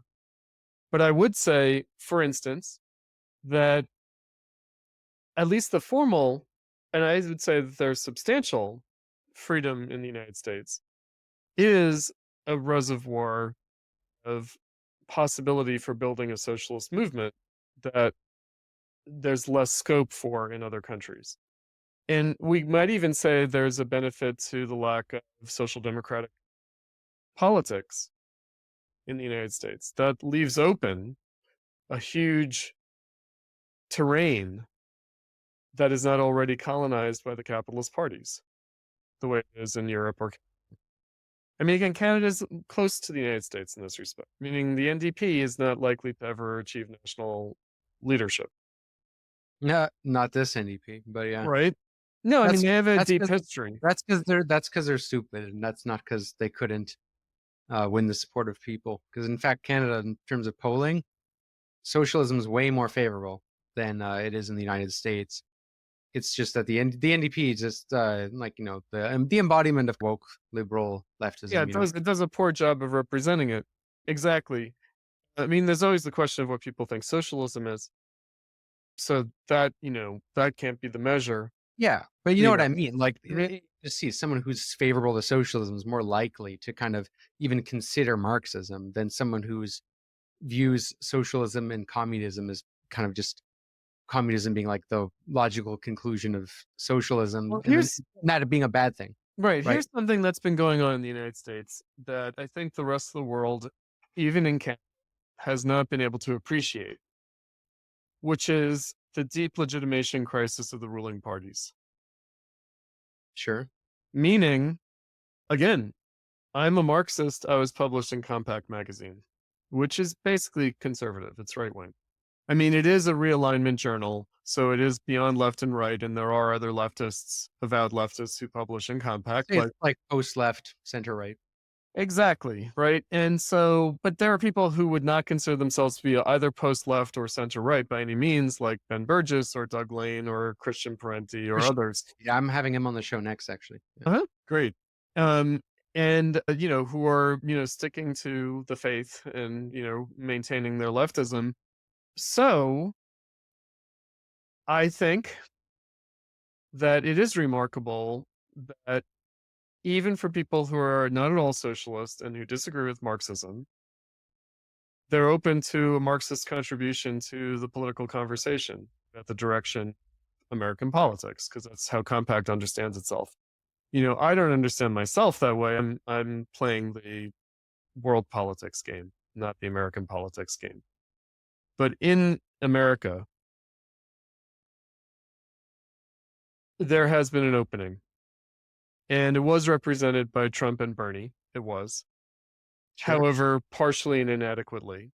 And however, perversely and perhaps even grotesquely with Trump. Nonetheless, it's there. And I think that other countries are not quite experiencing it to the degree Because that we the United experienced it before and they failed. You mean a long time ago? Yes, like, long well, I time ago. mean, like Europe actually, like, I mean, Europe had socialist parties come to power and kind of disappoint. I mean something more fundamental, which is of why the country exists. For me, writing my Greenland article, like, if someone like Vivek Ramaswamy says, I'm American in the sense of the spirit of 1776, I'm an immigrant, I'm a voluntary participant. Yes, his family came here. He didn't make the choice to come here, but he says, I am choosing America because America means 1776. Now, of course, leftists will just roll their eyes and whatever. But what they're fending off is something more fundamental, which is, why is anyone even talking that way? Right? They're talking that way because nothing can be taken for granted about American politics. And so the only thing to hold on to is 1776. And that's why the left has to attack it, and that's why the right has to uphold it. The left, because of its stupid Cold War anti-imperialist binarism and anti-Americanism. But the right is like, it's like everything's desubstantialized. It's like, what is America even? Oh, it's life, liberty, and the pursuit of happiness. Whoa. And to me, that just shows that this history is now up for grabs again in a way that it hadn't been for most of my lifetime. Mm-hmm. And I think we have to pay attention to that. That's a real ideological phenomenon. It is ideological, but it is based on something real. It's based on a real history, and it's based on, like, if Trump violates norms and this kind of thing, well, then the only thing that we've got are scraps of paper. And again, the United States it's like the debate within the right. Is America an idea or is America a country? So people like Tucker Carlson and maybe J.D. Vance, I think J.D. Vance less egregiously is like, it's not an idea, it's a country, it's a people. It's not an idea. And Vivek Ramaswamy is like, it's an idea. And I think that it is an idea.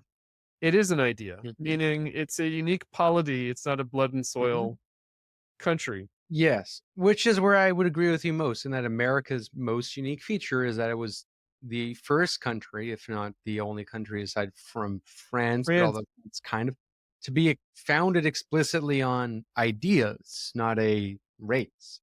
I mean, people, of course, say, white supremacy and stuff, but like, that's just desperate. They're desperate. So I have students. Well, I tell them to go to Europe, because Europe, yes, right. Then you'll see way more explicit. Yeah, you'll see it. It's like when you see like Polish nationalism, it's for the Poles, whereas American nationalism can be like blood and soil, which is the kind of reactionary nationalism I would oppose. But there is historically, like the kind which is not at all. It's like an idea that I will absolutely. Canada has that kind of relationship too, actually, because it's the settler fragment, which it has a kind of post-racial mythos about itself.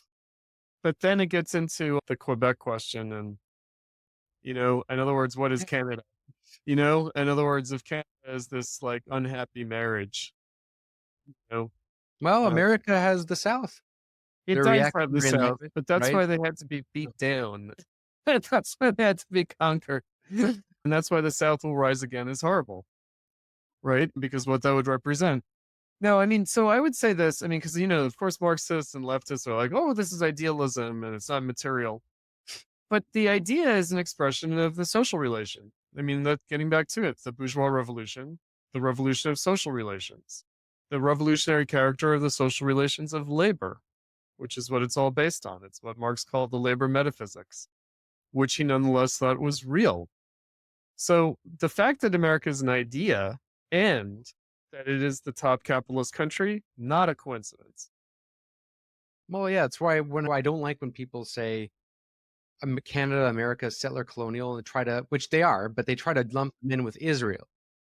And Israel is founded on a race in a way that's very different It's a from, race. I mean, what I'd say about that is it's a peculiar race. And in other words, founded they're on a people. It's founded on a people. on a for- people, it's a Yeah. peculiar people though, right? So I would say that, I mean, there are all sorts of things involved in, I mean, you know that besides this Greenland article, which got some mainstream notoriety, my writings on Israel-Palestine are Yeah. also notorious, That's where just I on want the to left. do in the gulag for later. No, but you're not going to gulag me because I'm going to defend it. Meaning, okay, the left has to deal with the fact, and the struggle for socialism has to deal with the fact that not just the founding myth, it's not founding myth, it's the founding ideology of Israel in many respects, is the Holocaust. So, you know, we're talking from the United States and Canada. We're talking from the Anglosphere. Why were the Jews fleeing the Nazis not all admitted to England, Canada, and the United States? Because they weren't. They were given no place else to go. They went to South America. They went to various. I they went to blame the the Caribbean. Soviet Union and England most of all for creating Israel because Yes, they exactly. were more pro-Israel than America was at the start. America was kind of reluctant about it. Absolutely. It was kind of mostly England and especially the Soviet Union Especially the Soviet bloc. who wanted to But the create. U.S. did not let them in. They didn't let the people fleeing the Holocaust Yeah, that too. in. They did not. So they had no place else to go.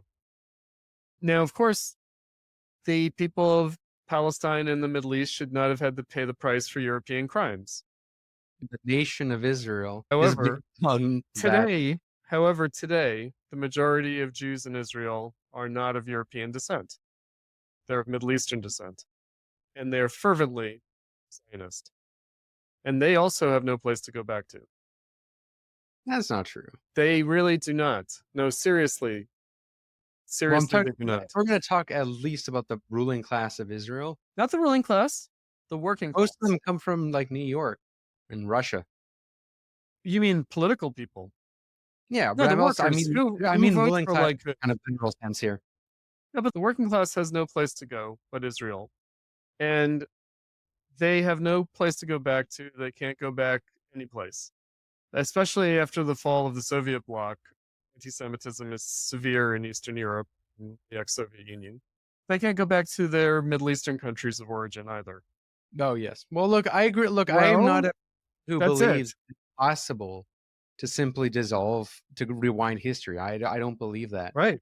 However, you know, like this is a whole other thing. Like, I mean, at this point, even the resistance's demands are not to abolish Israel. Like, the resistance is not that unrealistic. You even hear like Who's the Nasrallah, resistance? Hezbollah, and Hamas. Like, and even let's look at what the PLO would demand before, which What's the ultimate goal, though? What's the ultimate goal? Of course, many people want to get rid of Israel, but a lot of people, what the leadership actually expects is simply, you know, Two-state have solution. like a two-state solution. Yes. Two-state solution, which I don't think is particularly just, by the way. I don't. Like, I'm of a generation where the two-state solution is too much of a compromise to Zionism, actually. So that's the thing. People don't understand. I'm a leftist. Yeah, No. but that's the thing. When you say that, though, where they have nowhere else to go, what Yeah. are you proposing? One Palestine state? Which I'm not opposed to, but A like, national state, absolutely. Absolutely, a binational state. Would it be Palestine or would it be Israel? Well, the word Palestine, the identity of Palestine, it's an Ottoman province inherited from the Eastern Roman Empire. And the Roman Empire called it Palestine Mm-hmm. as a way of marking the expulsion of the Jews, meaning they named it after the Philistines. That's what Yes. Palestine means. It means the land of the Philistines. I like to joke that, these settler parties, the right-wing settler parties, might be happy to trade Judea and Samaria, the West Bank, for the rest of Israel. They might want to get rid of the Tel Aviv postmodernist LGBTQ Israel if they could only have their crazy right-wing Jewish Judea and Samaria, right? But, right? That's their vision of what the polity should be. And I also think that there are other minorities. So it's not just an Arab-Israeli thing. It's not just a Jewish-Muslim thing. There are Druze.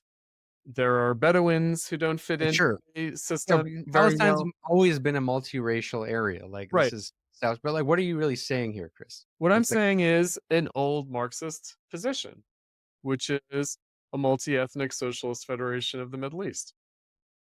Meaning, I don't disagree with that. the question of Israel-Palestine, you mentioned Hezbollah. Yeah. How can it be separated from Lebanon? Obviously.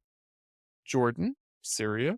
Well, Lebanon's also a kind of made up country, but Of course, these are made up countries. The Sykes-Picot Agreement was horrible. These lines don't correspond to anything. The Hashemite kingdom is, a completely artificial thing, as well as the Saudi. There's the whole question of Iraq. Iraq was 3 Ottoman provinces. There was no Iraq. It was Baghdad, right? And Mosul, I think, and Basra. So there was a Shia, Basra, a Sunni, Baghdad, a Kurd, Mosul province. And, and Joe Biden, to the dearly departed, not from this earth, but from the office, he did say at the height of the Iraq occupation by the United States, perhaps there should be no Iraq. Maybe there should be 3 countries. And certainly that's the way the Ottomans administered it. So, but it's also clearly the case that these people depend on each other and depend on the resources of the land in a, codependent, cooperative way. And so the only just solution, the Kurdish question, why Christopher Hitchens became such a anti-Saddam neocon, it's out of his historic leftist commitments to the Kurdish question. That's where it came from. It really did. And I will also point out, look, geopolitics, I think, can only get you so far.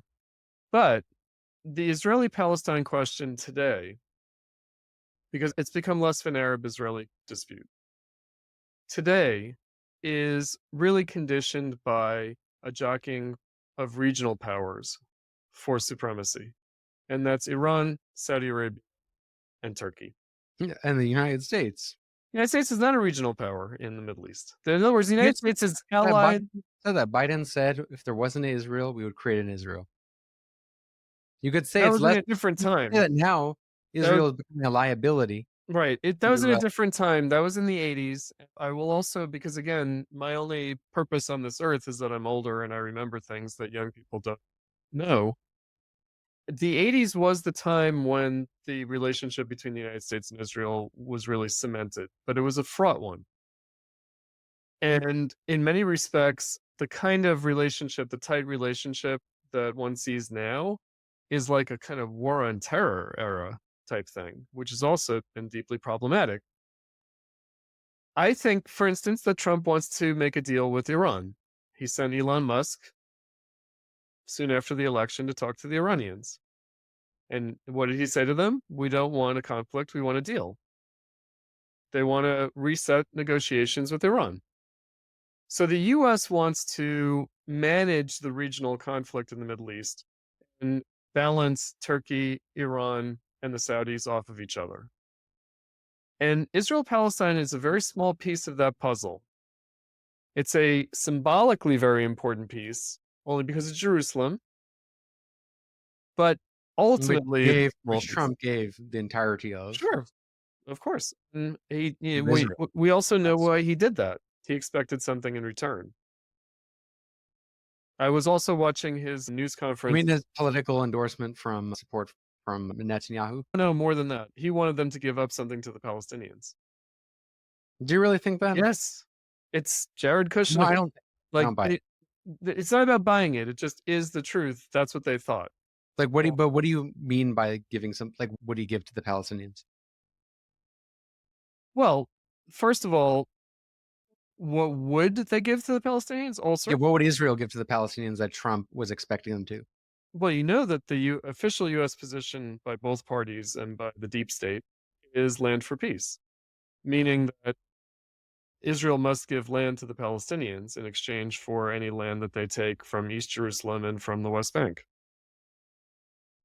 That is the official Sure. U.S. position. Sure, they say that. I mean, they also No. It's not that what they say. It's what every president has represented in negotiations. Yes, I mean they've claimed to be for a two-state solution of sorts. They but don't claim. well, That is the only position that the U.S. has. yes, but I'm talking about in practice. What they've done is to allow Israel to gobble more and more land over time. That's kind of precisely what's happened.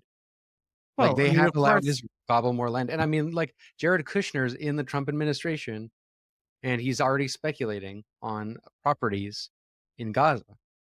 I mean, that means he has a financial investment in Gaza being cleared out. And I would guess he probably is not that happy with the ceasefire.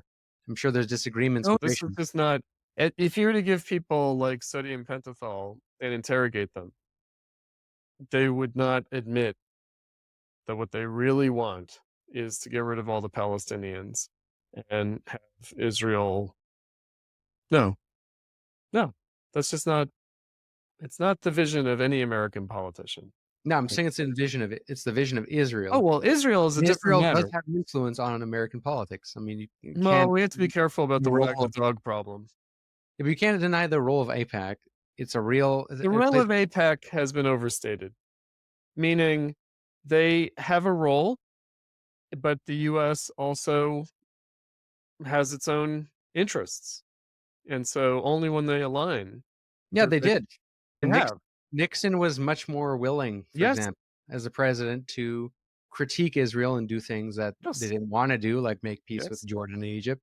Yes. But I think really since especially you said the 80s, but I would say especially the fall of the Soviet Union, Oh yes, when the and the war on alliance terror, was right? much tighter. Yeah, war on terror. Yeah, Mhm. America I'm has not done much of what Israel's wanted. Like Israel's had much because more because there's influence. no alternative. Meaning, the question is, have the Palestinians constituted a viable potential state or not? And yes, you can blame it on Israel, and you can say Netanyahu had a policy of dividing Gaza from the West Bank through supporting Hamas, all of that. Yes, that is Netanyahu's interest. I don't think that if you were to ask Bill Clinton at Oslo, is that what he was doing with the Israelis, he would have said no, right? He would not have wanted to see that happen. Sure, no, I agree that like what Israel is doing is Israel's interests. Yes. I don't make this Good. claim of settler colonial solidarity because that's contradicted by the fact that most of the arms sales actually come from Europe, Yes. like from Germany, not England, but Germany, France. still France, yeah, and France will France. of course critique and pretend to care about Lebanon, but give them weapons. But like the point here is like there just has I been a don't great think there's a plan, even in Israel, I don't think that it's as solid as that. Meaning the right wing coalition, the fact that Netanyahu has to rely on these crazy settler colonialist parties is not something that he's necessarily 100% happy with. Right? So, and they're not going to replace him. They're not going to replace him. So the question is, it's it's politics. And so that's what it boils down to. In other words, there is a polity in Israel that in some marginal way, I mean, what was going on before October 7th was the major controversy in Israel was over. yeah, civil war almost. Yes, was over the Supreme Court. And it was specifically over the Supreme Court having legal authority to limit the settlements in the West Bank. Mm-hmm. So what does that tell you? In other words, Israel's not solid on this either, Mm-hmm. any means. So, in other words, leaving Marxism, Yeah, but it's a conflict in Israel over like how much do they want to oppress the Palestinians? I wouldn't put it that way. I don't think that's fair. I really don't think that's fair. But that's like what you just described. That's what it is. It's- No, I don't think so. I think that there are Israelis who have absolutely no interest in oppressing the Palestinians whatsoever. No, there Whereas- are those people exist. I'm talking about what is represented in Israeli politics. What do you mean I'm the not parliamentary majority right now? Yes. But what about the rest? Yes, yeah, but that's kind of why people say that Netanyahu thrives off of war and off of groups like Hamas, because by having a threat to mobilize around, it allows Israel to essentially not avoid these problems that were posed by the kind of left flank of Israel, really. And they're able to, I mean, Israel just has become more right. There's an so- evil political logic that's set in. I would also emphasize the contrary, which is that Hamas thrives off Netanyahu, not just materially, but politically. Meaning Hamas would be undermined by a more dovish, conciliatory Israeli government. Sure. Right? And so it's in their interest to make Israel be extremely hostile to the Palestinians and on a war footing. That's what October 7th is all about. Sure. Right? So, and again, I've said this on many podcasts. I don't know if people believe me or not. Whenever I think of Israel Palestine, I always see things from the Palestinian viewpoint. Because why wouldn't I? In other words, like, I'm a leftist, I'm for the underdog. I'm not thinking of I'm not looking at things from the standpoint of the Israeli ruling class. I'm also not looking at things from the standpoint of the Palestinian ruling class, and there is one. I'm looking at the standpoint of being a person in the West Bank or Gaza, Mm-hmm. right? What would this conflict look like? That's my perspective. And it would look like a horrible political failure, evil collusion in which the common people pay the price for it. I don't disagree with you on that. Right. And so How that's have you gonna be the pulled starting Iran? point, right? And then Also, how I view the role of Iran in this whole conflict. Iran, I will pretend- actually give a pass to Iran in certain ways. I hate the Islamic Republic. I do not like the Islamic Revolution. But I also think that Iran's basic posture in the Middle East is defensive. yes, but that's also why they kind of only Right. create resistance that insofar as will benefit them, but it actually kind of what happens is you have sort of, I want to say controlled opposition, but kind of this stalemate of Yep. jihadi resistance versus a Israel state that uses that as an excuse to just kill civilians and clear out Gaza, really. But I would also It's say that kind of- Iran wants nuclear weapons, mostly with respect to Saudi Arabia and Pakistan and India, and not with respect to Israel. I think that because the Shah wanted nuclear weapons, they pursued Yeah. nuclear weapons. that's true. And so Iran wants nuclear weapons for its own regional geostrategic reasons. And so any Iranian state would have an impulse towards acquiring nuclear weapons. Oh yeah, well, I mean, I think Canada should have nuclear weapons. No, I'm not. No, but Canada obviously doesn't need them. I mean, what I'm saying is that there are real conflicts. Yes, but that's what my No, point is. Canada needs nuclear weapons to be less If the U.S. were rolling over, It has hostile powers. but the United States is not a hostile power. We're your friend. Right? It's not. It hasn't been, but it's going to be. No, but in Let's all get to seriousness, that. Okay, so this is, I think, so the evil role of Iran for sure. In other words, Iran commits crimes. I'm not going to claim otherwise. But I would also say, from the standpoint, looking at it from the Palestinian standpoint, they're the victims of many criminals. mm-hmm. And they have no friends. They have no friends except maybe the United States.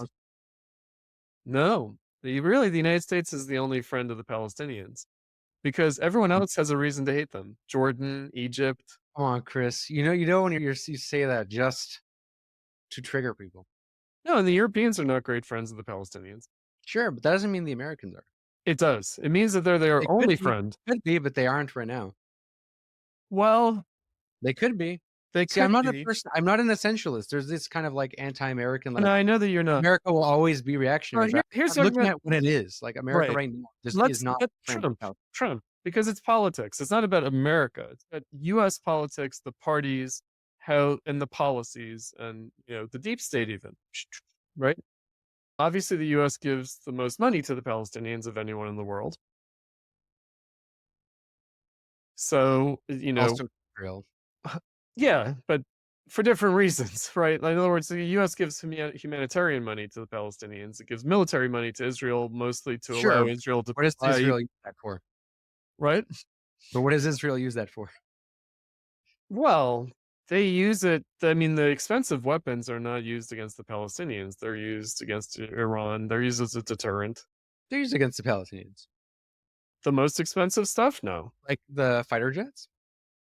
Well, it's not that, I'm not saying that they don't use the fighter jets, but they don't need the state-of-the-art fighter jets to fight the Palestinians. So who do they need the state-of-the-art fighter jets for? Well, they need them because the American arms manufacturers need them as a client to buy them. So, but getting back to it, Trump, because he was just meeting with Netanyahu, and I watched that press conference too, just before getting on with you. And Netanyahu had a beaming smile, but it was a little forced.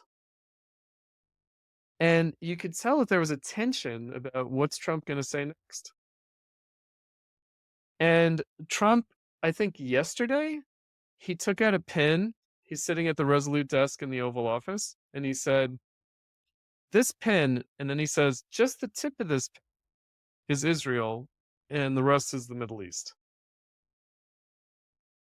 And I was watching Alan Dershowitz comment on this, and he said that cuts in two different directions. It either means Israel is so small and vulnerable, or it means Israel's not that important.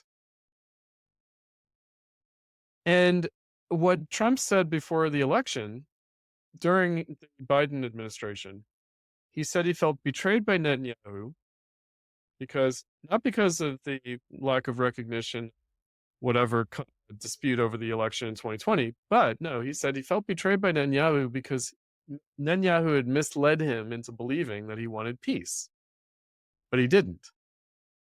And he referred to Abbas as a grandfatherly figure that he got along with better than Netanyahu. And Abbas sent Trump one of the first letters of condolence when Trump was shot. And Trump touted it. He's like, see, I got a letter from Abbas. He likes me. He thanks God for saving my life. And so the point of the matter is that the U.S. is not happy with Israel. I would say there's a bipartisan consensus, and the Republicans have to play it a certain way rhetorically, but Trump does not toe the usual Republican line. He did go to the wall and prayed with a kippah on. Of course. And why wouldn't he? Yeah, I know, but he also has a lot of high-profile, hardline Zionist war hawks in his cabinet, like Marco Rubio, and his son-in-law. That's one. No, Jared is not. Jared is not. He's not. Yeah, he is speculating on futures, like real estate futures in Gaza. That's okay. Come on. Well, the Palestinians might need foreign investment and people to buy real estate and develop it. Come on, Chris. That's for Israelis. I don't know. Seriously. That's Israeli settlements. That's what it's going to be. No, it's not. There's no Israeli settlers. There are not going to be any Israeli settlers in Gaza. Well, if they all have to leave, so sure will. I guess so. That the U.S., this is something that Trump has played with as part of the negotiating piece of the puzzle, right? But official U.S. policy over many years is to regard the settlements in the West Bank as illegal. And so there's just not. Sure, but that, look, we can point to things people say, but let's look at that's the law. Yeah, yes, but that's also international law, and international law ruled what Israel is doing as war crimes, and who are the only countries to vote against that? United States was one of them. That was under Biden, and I don't think that would be different under the Republicans. You can't take that too seriously. It's good. Regardless of what you might think Trump thinks, the majority of Republicans, not only wouldn't vote with the the UN, International they Criminal also want to Court, prosecute the ICC. the International Criminal Court calling Netanyahu a war criminal is just a diplomatic pressure tactic. It has no substance. Sure, but the point is, Other than as diplomatic pressure, which might have some substance. which America opposed that. So what I'm saying is that they're like not just they're more pro-Israel than much of the world. Well, the rest of the world can afford to be anti-Israeli because the U.S. is so pro-Israel. Meaning, Israel would find friends without the U.S. if the U.S. was not. Meaning, it's a good cop, bad cop. The Europeans can condemn Israel because they know it means nothing. In other words, they can vote in the Security Council and know that the U.S. will veto it. So if that veto didn't exist, then suddenly France or England would decide that they need to veto the resolution against Israel. It's a good cop, bad cop diplomacy thing. It's a whole theatrical game. Meaning, of course, the Americans want Israel to know, want them to know, you can't afford to lose our support because look at how everyone else sees you. It's a game. I think it's also just political because Yes, the parties that are, condemning are doing that out of pressure from their constituents, like Trudeau when he finally did that because he was before very completely pro-Israel, and then finally he joined and also decided to respect the ICC decision. But like America, I don't think does that for a couple of reasons. It only has two parties, Right. Which like a cartel of two parties where they can't easily represent. Like they just Right. they can get away with not representing constituents. And I Yes. do think, Chris, the Republican base, because it's a mixed base. There's like some part of the base is anti-war, but I think the evangelical bloc especially is far more pro-Israel. Well, they are pro-Israel in their own way. Now, I will also point They're out very that ideological. Trump went to Michigan, and he actively courted the Arab American vote. That's and true. He promised them peace, No, that's true. and maybe would not have been able to win Michigan, which was an important swing state. It didn't decide the election, but perhaps he could not have won Michigan without taking on that representation. In other words, without saying, I'm going to represent your concerns here. And so again, we are living in a kind of a crisis moment. I mean, the crisis moment comes in two respects with regard to Israel-Palestine, which is that I believe Hamas is at the end of its rope before October 7th, and even now. And I think Netanyahu is at the end of his rope before October 7th, and even now. So I think that political crisis among the Palestinians and among the Israelis, which happens to coincide with a political crisis in the United States and greater room for change in policy, creates certain stakes. And I do think that, I think the way I've written about this is at least Trump's pride can be hurt. And he's not going to hide behind some kind of geostrategic and institutional bureaucratic inevitabilities. He's not going to say, oh, well, you just can't do that. Like, he's not going to accept that the way Obama and Biden would have accepted, oh, well, you just can't do certain things. Right? He's just going to say, why not? Why can't we do X, Y, and Z? Mm. And, in other words, he does not care about any prior commitments. Anybody, Republicans, Democrats, nobody. He doesn't care about Israeli politics. He does not. It's purely. I agree. You said that. You said, Right. I don't care about you. You don't care about me. But you guys like money. And you're going to make money if you vote for me, which was a kind of like weird, almost subtly anti-Semitic remark, you could say. No, I mean, I forgot it's if a it was curious. APAC or D Street, but I think it was APAC. So But, yeah, exactly. That's what he said. Exactly to those. Exactly. And so, and I think that what that means is we should question all of our assumptions. In other words, whatever narratives have been set in place by the last 30 years of history, let's say, in my kind of adult lifetime, post-Oslo, right, history, I think that it's been a kind of a frozen conflict, to use a John Mearsheimer expression, but maybe not forever. And I think that's why the left gets scared. In other words, with October 7th, I think that the left was like, oh, fuck, this might be the final solution for the Palestinians. In other words, that's where the specter of genocide comes in. And there's a real fear, there's a real concern there. But what is it really about? It's about the fact that the logjam has broken, the results of which are unclear. But all I can say is there is a bipartisan consensus in the United States to not have Israel take over the entire land of historic Palestine. No, that is true. Like that's America, not necessarily Israel's And I've written the this Israeli too. government. I want to say the Israeli Right. government ambition. Right.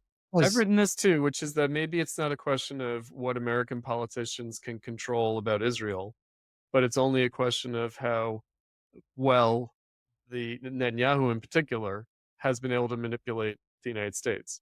Well, he says that. He said there's many clips of him saying that we know we have the Senate and the president in our back pocket.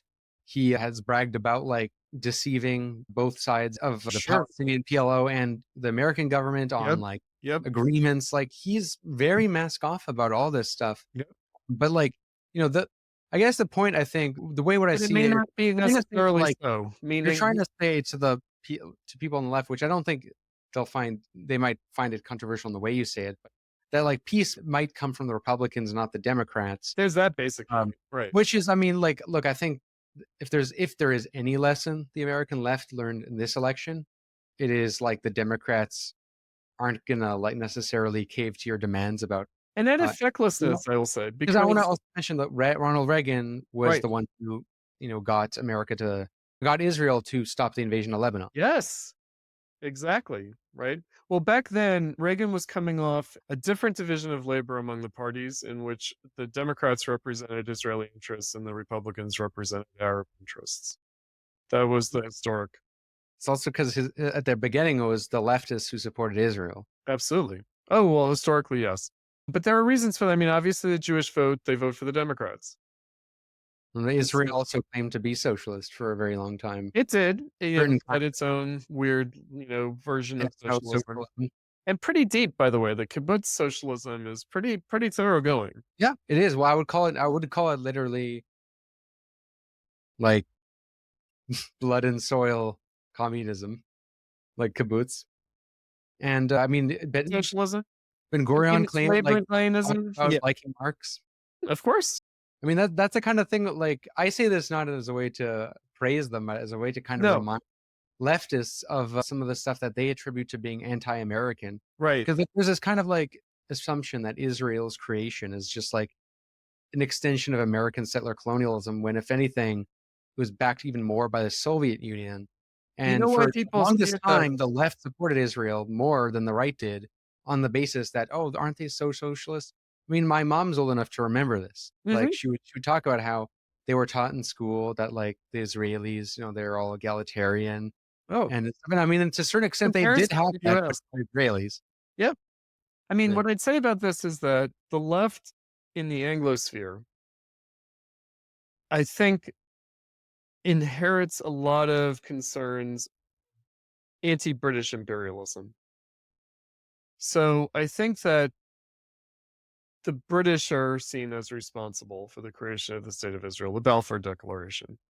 And then the issue is how the US has stepped into the British role after World War II. And in a variety of ways, even though they tried not to, that they've ended up inheriting that. And I think that therefore it sort of blends seamlessly into a kind of, I mean, there are a few ways of thinking about it. You mentioned like AIPAC. There's the tail wags the dog idea, which is that Israel controls the United States. The other more historic left perspective was that Israel is just a beachhead of US imperialism, and before that, British imperialism. In other words, it's a way of dividing the Middle East and maintaining European control over the general Middle East. That's War on Terror. It's true of the war after the War on Terror. Well, the for war on terror is tricky, however, because again, what was Al Qaeda's real design? What is its real goal? What is its real interest? Is overthrowing all the Arab regimes, all the Sunni Arab regimes. I mean, that's the real goal. And then, of course, the Shia movement is something different because Iran is what it is. And then there are minorities in places like Syria and Lebanon, as well as elsewhere in Iraq, obviously. A significant minority, like a plurality in Iraq. If not, I think that they might be the majority of the Arabs, in fact, in Iraq, the Shia. Shia. Yeah, they're huge. Sunni might be the majority. Sunni but might be the majority, but the Kurds are pretty Sunni. close, and then that's why Saddam Hussein is so controversial because he oppressed the Shia, and that is a fact. That is a fact. People want to say that was made up. That's No, it's like a fact. I've actually met people who had relatives who were killed by the Saddamist regime, and At the same time, the Ba'athist Party did include a lot of Shia. Yeah. So what you had was, from the Ba'athist perspective, an Arab nationalist perspective, non-sectarian. From their yeah, they perspective, were pro-Iran. That was their view. Uh-huh. Like why they suspected them. there was Shia fundamentalist terrorism against the Ba'athist regime. There was. I mean, so anyway, deep history there. But maybe getting back to it, you mentioned Biden. I would say Biden, within a week of the October 7th attack, I think within just a few days, he went and gave a speech there to the Israelis, which they were offended by, where he said, don't do what the U.S. did after 9/11. Don't lose your minds. Don't have a disproportionate response. We made that mistake. You should not make that mistake. And it's also the way, people lose the meaning of colloquial expressions. The bear hug. A bear hug means you hug someone to control them, to calm them down. It's not friendly. A bear hug doesn't mean I love you a lot. It means I'm trying to calm you down. And that was the bear hug. And he did want to do that. Now, at the same time, I think that Netanyahu was waiting, especially as time went on, waiting for the possibility that Trump would be elected, thinking he could maybe manipulate Trump more. Yeah, that makes Biden. that is why I think people Right, feared that things would get even worse under Trump. And yet Trump got the ceasefire, Yeah. right? And so, Well, look, I will grant you that. Like I don't know if I've told you before, but I'm half Lebanese, so like that's an issue for much of my life. Like I was anti-imperialist before being a socialist of any kind, and a lot of my relatives are all pretty perplexed about the ceasefire. Like they're all happy, but they didn't expect that to happen. oh no, I knew it was going to happen. But the question is whether it's a trap for Trump laid by Well, Netanyahu. and also a lot of people are suspicious because they think are they just going to give Israel the green light to violate this peace, which Israel is not known for adhering to treaties all that well. So Right.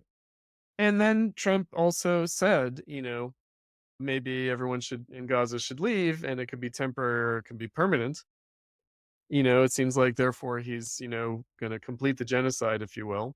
If we use the UN definition of genocide, which is not physically killing everyone, but eliminating the community, ethnic cleansing, ethnic expulsion, which is a crime. I don't think that's the end game. I don't think that's the end game, in fact. And I don't think that Jared Kushner wants Israelis to live in Gaza. I don't. Now, he might want to get in good with any development. I mean, Gaza is going to be rebuilt. It is going to be rebuilt. This is capitalism. It's going to be rebuilt, and people are going to make money off it. Absolutely. Sure.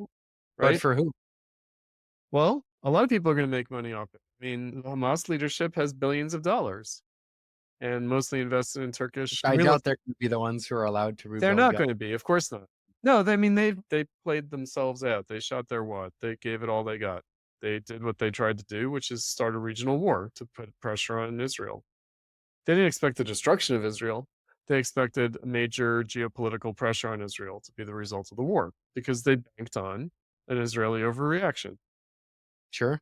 Right? I mean, that is like, this is where I will agree with, you want. So I don't like your framing because I think you sometimes. Hamas is responsible. They have to be held No, I responsible. don't like your Yeah. framing about like the other topics about like the definitions of whatever, because I think that obfuscates the general reality of what's happening anyway, like whatever you want to call it, ethnic cleansing, genocide, whatever.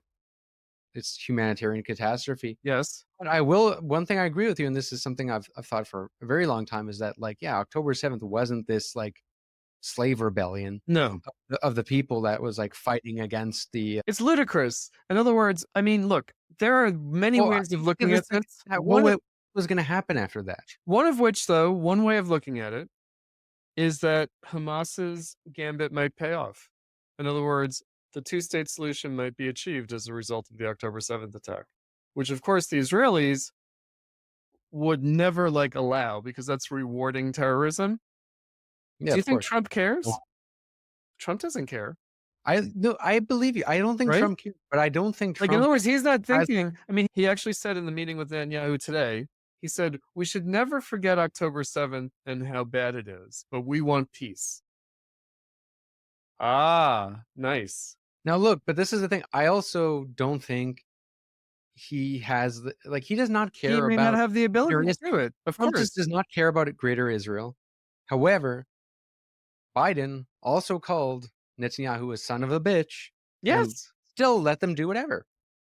So it's like maybe it doesn't really matter what The US individual owner does. thinks. What the Insofar US as a greater part of the establishment is still on board with Israel, they're going to get away with It's it. not just that. I would say that Israel also has the capacity to act unilaterally. And, they're going to look, the Israelis, especially under Netanyahu, are going to try to gain as much advantage as possible. Of course they are. And the Palestinians are in a much weaker position, meaning the Palestinians are not in a position to play to their advantage. But the US is there. In other words, and this is where the protests came from. The protesters understood, the Palestinian Solidarity Movement understands the only potential opposition to Israel is the United States. That's the only possible opposition to Israeli policy. Look, I agree with you there, and that's why I think it's crude. That's maybe where I do think anti-imperialism is important. I just don't think the kind of infantile, essentialist view that America is, by its design, imperialist is helpful. Like, for example, I would like people to be able to protest without the crazy ideology. In other words, like, you don't have to. Maybe young people have to like hate America in order to do a Palestinian solidarity encampment, but they shouldn't have to. Yeah, well, I agree with you. So that's why I want you to clarify, because people think that you're against the anti-imperialism. Just No, of as course not. Right. People think that. I know, because I'm criticizing the tactics and the ideology of the movement. They think I oppose its goals. No, I think it doesn't serve its goals to have this ideology and this bad understanding of things.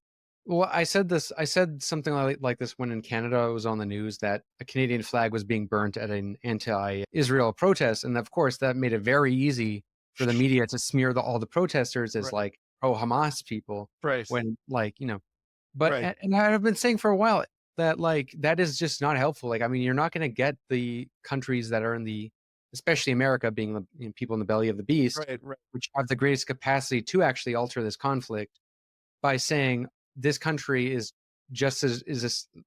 inherently shit. It's also settler colonial, and that's why it's backing Israel. I mean, well, what do you expect to happen out of it? I always felt like those people. There's a despair to it. There's a despair. In other words, on the one hand, student protesters told me that they thought this was the end of Israel, that Israel was going down. And I thought, but you also act like desperate. So in other words, if you really confidently believe that this is the limit of the Zionist project and that project will collapse, then why are you acting like you believe the opposite, which is that it's the end of the Palestinians, right? And again, that's where I feel like October 7th raised the specter of something that have feared for many decades. So after Oslo, after the Second Intifada, I have feared that the only possible end to this is the expulsion of the Palestinians. That's been my great fear. And again, I've feared that for 30 years. And so I feel like, well, if it hasn't happened after 30 years, it's probably not going to happen. And I understand young people have not been there for 30 years. And so for them, this is like, and it is, look, the Israeli response to October 7th is the greatest, like, violence against the Palestinians since the Nakba. I mean, like, far and away.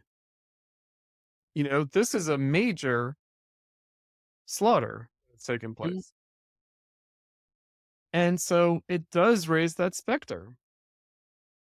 But then again, it's like, what's the psychology here?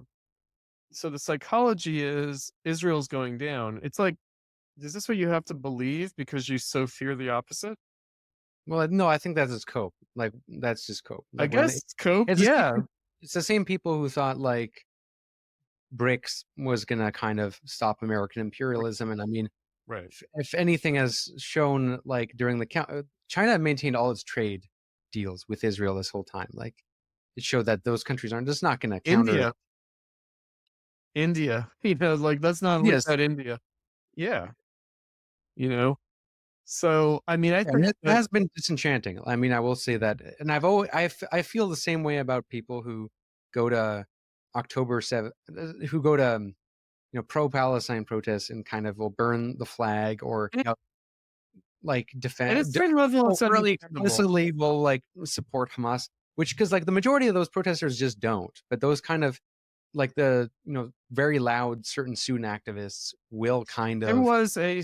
I mean, even I will say, like, Norm, I know you have disagreements with Norm, but he also critiqued those types who, of course, he knows. Because like he cares about the cause, and I mean, there are those people who are kind of like naive, radical student leftists who will ruin that sort of. It's like Chomsky said the same thing about Antifa being a gift to the right. Yes, and it can be. I mean, that doesn't mean that whether police or vigilante violence is. It's like, no. I mean, they distributed a flyer at SAIC, and it was basically on a template that used throughout the United States at student encampments and probably in the world. And it referred to all the people killed by Israel as martyrs. It didn't say so many thousands of people killed. It said so many thousands of martyrs. And I thought, well, I understand, but no. You don't have to inhabit this ideology. You don't have to take up the Hamas ideology. You don't. Well, I think it's not a question of have to. It's worse for the cause. It is worse. I mean, it's worse for the cause. I mean, but I can also understand it at a deep level. I mean, I'm married to a Muslim. And so he does refer to them as martyrs. Like, I get it. Like, in other words, you don't want to be culturally offensive to the people you're in solidarity with. So you want to use their language, right? You do want to. You want to play into the Israeli language by saying, like, I think that's why a lot of people critiqued you for what you said about this whole conflict, is because they see it as if you don't support Hamas, you are doing the thing which Israel tricks people into doing by saying, do you condemn Hamas? And what they're really asking is, do you think it's okay for Israel to defend itself? And what they mean by that is, massacre civilians. Oh my God, does Israel have a right to defend itself? Right, exactly, as if that's what we're talking about. Mm-hmm. I mean, it's interesting because, of course, Hamas is not an existential threat to Israel, unless the existential threat is that continued terrorist violence causes a good number of like middle-class, well-to-do and educated Israelis to emigrate, which I have students. I can say it does. In other words, there are many Israelis who are leaving Israel, those with the means to do so. But again, the Israeli working class is not going to do that. So yes, elite educated people in Israel have the luxury of leaving. And yes, in the face of this, as well as, the face of this threat of terrorism, but also in the face of like Netanyahu and the settler parties, they're like, I'd rather be an American than an Israeli. And so maybe that's the long game that Hamas is playing. But again, what about the Israeli working class? And what about the fact that they vote for the right? Meaning, it's doing Netanyahu's work for progressive Israelis to emigrate. Well, it's like, is 9/11 good? And like some people will say, well, they deserved it because of what they did in backing like terrorism. And I guess I would say like you could blame the deep state of America for propping up all these terrorist groups to fight the Soviet Union that bit them. Yeah. But that doesn't mean the American people deserve that. No, the American people And, deserve it. And it's not good for the Muslim world, except for the fact that Al Qaeda like probably did think that the U.S. killing 1 million Muslims would be good for their cause. Mm-hmm. We can't agree with any of that. Well, that's why I mean it was everyone with Arab descent knows the hardest time to be an Arab was the early 2000s. Yeah. Like random security checks, and that's all because of 9/11. So it's like, I think when people defend things like October 7th, what they're doing is it's kind of a black and white thinking where they think that they don't defend it. Yes. It means that they're abandoning solidarity. That they are okaying Israel's. Yeah, they're giving Israel like, they think that you have to either say, I support it as an act of resistance, or that it was, like Israel deserves to respond. But then there's a kind of other response, which is they had it coming. Yeah, some kind of weird moral, existential, like. I mean, there's some aspect of truth in that, like Israel kind of gave Hamas an excuse to do October 7th also I would say actually what happened with Jerusalem is a big part of that. Prior to October 7th. Zero compromise attitude. I mean, part of a long process. They were, oh, you mean Trump recognizing Jerusalem as the capital? I mean, it is the capital. Meaning that's where the Knesset meets. I mean, that's where it is. And so, but again, he did expect something transactional in return. Yeah. I mean, Israel basically this long process of Israel bombing civilians, taking land and not compromising. Well, I'll say that about when Israel pulled the settlers out of Gaza. I said, oh, now Israel will be free to just bomb it like a foreign country.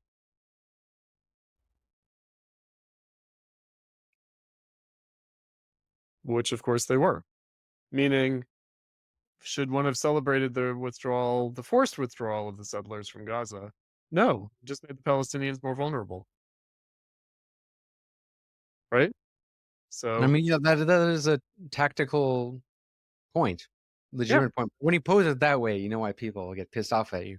No, because they're thinking of it, like, no, I mean, look, obviously, there are people on the left, as well as clearly Islamists and Arab nationalists, who think that Jews don't have a right to be there. And my sense is they are there. That's it. Meaning it's not that that's it. Meaning people have a right to be where they are. That's it. And, if that's the ultimate rationalization for Zionism, so, but I do not think that a socialist approach to this. Well, I mean, in some places they do not have a right to be there, like the West Bank. Oh, well, right. Well, under these circumstances, meaning if there's a two-state solution. I mean, when I say right, I don't mean what my opinion is, because my opinion is. No, I know. The whole thing was a mistake done poorly. Settlers. But like, what is the objective fact is like, according to international law, like a lot of what Israel is doing, they do not have a right to be doing. Oh, well, that's certainly true. I'm not saying that. No, I mean, from a socialist perspective, people have a right to be where they are. Now, the capitalists will have their own political negotiation. And I do think that the Americans have seen the settlements on the West Bank as something that the Israelis might have to give up, in whole or in part. Certainly, Clinton saw it that way. And, by the way, Netanyahu. In other words, expanding the settlements is also a pressure tactic. It's a pressure tactic, meaning this is what they will concede, right? So conceding settlements in the West Bank is easier than conceding Jerusalem. It's easier than conceding other territory in Israel behind the Green Line, right? So, again, if you understand that there's a longer history than 30 years, then you understand actually the settlements in the West Bank are pretty temporary in comparison to, Jews living in the rest of historic Palestine. So I do think that, land for peace has always meant that. Right? That's what land for peace always meant. And again, that was the idea, is that to achieve peace, Israel would have to give up something. Well, it turns out they've acquired things that they now can give up, namely the settlements. At least in part, if not in whole. But I think in whole, they've always been on the negotiating table. That's the point of saying that they're illegal. Right? Is that it's up for negotiation. And by the way, Trump sees it just that way. Like, in other words, his approach to Israel is you can give up your settlements in the West Bank, or you can spend the next 100 years defending yourself against terrorism.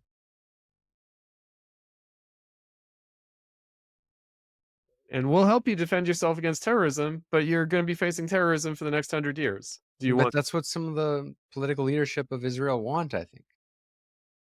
Some of them want it in order to be able to ultimately expel the Palestinians. But again, well, I think Netanyahu wants it particularly because that's how he remains. There are other things to consider, which is to say that, is there a Palestinian polity? I mean, look, I am, again, Socratic.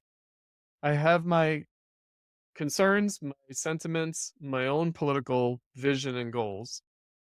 But then I'm also willing to be Socratic about reality. And reality is the Palestinians have not constituted a stable polity. The PLO failed, and Hamas is a function of that failure. And so looked at that way, in other words, that the Palestinians had not been able to create a credible leadership of a state, then what that means... Israel also, really didn't want... Sure. Well, I mean, they didn't want... They backed to opposition that wasn't the PLO. They didn't want... Right. They didn't want Yasser Arafat because Yasser Arafat was not Nelson Mandela. He was not. We have to be clear about that. Yeah, I mean, he lost popularity because he made compromises. But also, they took a different route. And there's corruption. There's not only corruption, there's just a fundamental difference in politics, meaning the ANC didn't do what the PLO did. Terrorism. In other words, like the ANC, the tripartite alliance with the South African Communist Party and the Congress of South African Trade Unions, they were conducting a democratic struggle against apartheid, not terrorism. There was terrorism. There was some, but yeah, but actually, I'll totally disagree with you on that. You would totally disagree with me on that? I mean, there was there was a long violent struggle in South Africa, because that's what I want to be careful of, Chris. Is I don't want to... Not really. I don't want to make this argument, which is like the Steve Biko Black liberal imperialist argument, which is the liberal imperialist argument, often against violence, is often used as a way to say they should just... I mean, look, I'm not here. No, I'm not here. But I do think from a socialist perspective, at least looked at from a Marxist perspective rather than a kind of propaganda of the deed anarchist kind of perspective, or a kind of Slavophilic Narodnik kind of perspective. But from a Marxist socialist perspective, violence is undesirable politically because it expresses a political failure. Meaning, the stronger you are politically, the less you need violence to achieve your goals. That's just a basic rule. Meaning, the ANC didn't need to conduct a violent struggle to achieve its aims. Now, it was prepared to defend itself. It was prepared to do certain things. It was prepared to fight with allies against, South African proxies in regional wars. I mean, I know this history extremely in detail. And so all I can say is there's a difference, right? So, from the Israeli side, it would be much harder for them to deny a Palestinian state if they were facing an ANC-style political party. But they haven't. That's undeniable. Well, then what are we saying, right? In other words... But I think there's a component of that, which is that the existence of some level of terrorism with an organized party that uses peaceful means that are considered legitimate. But there's terrorism and there's terrorism. Of course, there's what the South African apartheid regime called terrorism, but that was not random killing of civilians. Yes, no, of course. Oh, right. So then it's not right. It's like... No, what You I'm know, it's yeah, I not. know I'm not defending at all the like terrorism, but what I'm trying to avoid is the binary of like peaceful No, I resistance. don't believe in that. Again, I'm operating at a totally different level. You're dealing with a real leftist, an actual Marxist socialist, and I know, right. but So I'm what I speaking mean is, perhaps big other of the audience I in don't mind. believe. Yes, I don't. So to explain to the audience, I do not believe that revolution versus reform is equivalent to violence, nonviolence. I do not at all. Like, in other words, that's not the axis. The axis is not violence, nonviolence. And I not all think violence is terrorism. not all violence is terrorism, although one has to be careful because terrorism is a political designation. And so you don't want to hand your enemies a political win by them being able to call what you're doing terrorism. Of course. Okay, so avoiding terrorism is generally a good idea. I would agree. Well, that's why I think the IDF's a terrorist group as well. Like they use the terrorism of like October 7th to respond with terrorism. And if you But judge you know, truth a by state effect, could be terrorist in that way. Like the thing with Israel is that actually, and this is something that's again hard for people to understand. Israel might be a state sponsor of terrorism, extrajudicial, extra political terrorism, meaning they might support terrorist groups, paramilitary groups, but the Israeli state is not itself terrorist. Why is sure, that? talking about the effects. Well, Where the if effects are Trump wants- terroristic, but this is just language, right? In other words, we don't want to just get into semantics. Terrorism is something that's very specific. It's a crime committed with a political objective. So the problem is Israel is a recognized state.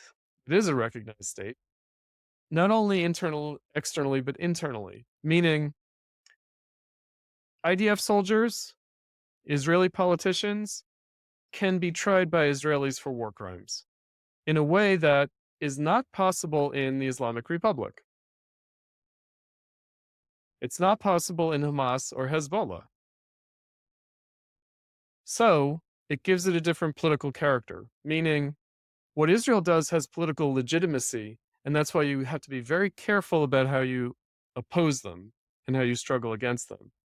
Because they have political legitimacy that can be used to their advantage. In other words, they can have support, backing that Hamas is kind of going alone, or they're much more like nebulous kind of support among the people because they can't be held accountable by the people in any way. The Israeli government can still be held accountable. Yes, no, you're factually correct on that. I So think this that's- is, You know, this is, I think, the heart of the people's disagreement with you is that they think that when you say that, you are legitimizing the Israeli state because they want to. The whole point of calling Israel the IDF a terrorist organization is to delegitimize them. Now, I understand that, and I'm sympathetic to that, but I do think like it's a result of a kind of discursive magical thinking, which is that like if we talk about things in this way, it might change it. yeah, it might change things. No, and it's very Right. unfortunate. I mean, the other thing about it, like the South Africa apartheid example, is that a lot of the apartheid policy and regime and polity was about Afrikaner versus English. It was an intra-white thing. And so, meaning the English did not favor apartheid. The Afrikaners did. And the Afrikaners, when they got the majority, they instituted apartheid. And then they were constantly having to fight against opposition, including by illegal terroristic means, other white people, in order to maintain apartheid. And that was a huge liability for the apartheid regime in the end, because they had a significant constituency that had a significant international constituency, the Commonwealth, against it. Now, again, so very controversially, I said the only future for the Palestinians is in and through the state of Israel. Now, that was infelicitous because the state of Israel, but Israel, meaning the Palestinians depend on divisions within the Israeli population. I think. And so I think that, that's the hope. And, so people have caricatured me as like, oh, you're advocating like worker solidarity across the Israeli-Palestinian division, and look at how fanciful that is. But it wasn't always as fanciful as it seems now. Meaning before the Second Intifada, the Palestinians worked in Israel, and there really was a possibility of this. And Sure. it suits the Arab nationalists and the Islamists to have broken that, as well as suiting And the Israelis, because but again, looking at it from the standpoint of the Palestinians, meaning for me, the Israelis are a force of nature. They're going to do what they're going to do. Meaning Zionism. I mean, Jesus Christ. Well, that's what what I right? mean. It was the Israelis first to say that the Palestinians couldn't work on Jewish farms. So Sure, I know. They like basically from the very beginning made it so like except they had to concede over time. And there were, as have written about, there were Palestinians working at the kibbutzes before October 7th. Yeah. Many Palestinians are Israeli citizens. That is a fact. Well, there's that. No, I mean, there were people from Gaza working in the kibbutzes. So the wall around Gaza was not impermeable, meaning there were tens of thousands of Palestinians from Gaza working in Israel before October 7th. But when you say before October 7th, do you mean like literally Immediately before? Talking about the pre-2000s era? Because No. Just before. Like, there were far more Palestinians working in Israel before the Second Intifada. But even on October 6th, 2023, there were thousands of Palestinians from Gaza working in Israel. Sure, but the rebuttal that people say sure, and that's real, right? And so the attack ended that. The attack ended that. Sure, but what people would respond to that by saying, I mean, what is it? What's your point with that? The response is Israel should be the Israeli capitalists like to exploit cheaper Palestinians. Yeah, well, from a Marxist position on socialism, like, in other words, unlike anarchists and utopian socialists, I don't think the path to socialism is withdrawing from the capitalist economy and refusing to be employed by capitalists. I don't think that's the path to socialism. I mean, that's controversial, by the way. No, I agree with you on that. Right? But a Marxist, and that's why other socialists said that Marxists concede to capitalism, because they accept that the workers are going to work for the capitalists. Maybe that is how Marxism is reformist. That's why Jordan Peterson was so surprised. When he read the Communist Manifesto. He was like, Marx really spoke positively about capitalism. Now, Jordan Peterson is his own problem. No, but in all seriousness, I think that especially people outside the region, outside Israel, Palestine, and people who don't know much about it, who have a kind of cartoon, caricatured vision, and then have this kind of fantasy reality in their head, they don't understand. The Israelis and the Palestinians are very, even right as recently as October 6th, 2023, intricately connected. Absolutely. That's the hope for socialism. Yeah, but I mean, I agree with that. But who are the people who have been the most determined to prevent that? It's been Zionism. And I would say that I would agree with you that Islamism has benefit, like plays off Zionism. Some Zionists, meaning in 1948, if the Arabs had agreed to the deal that was floated,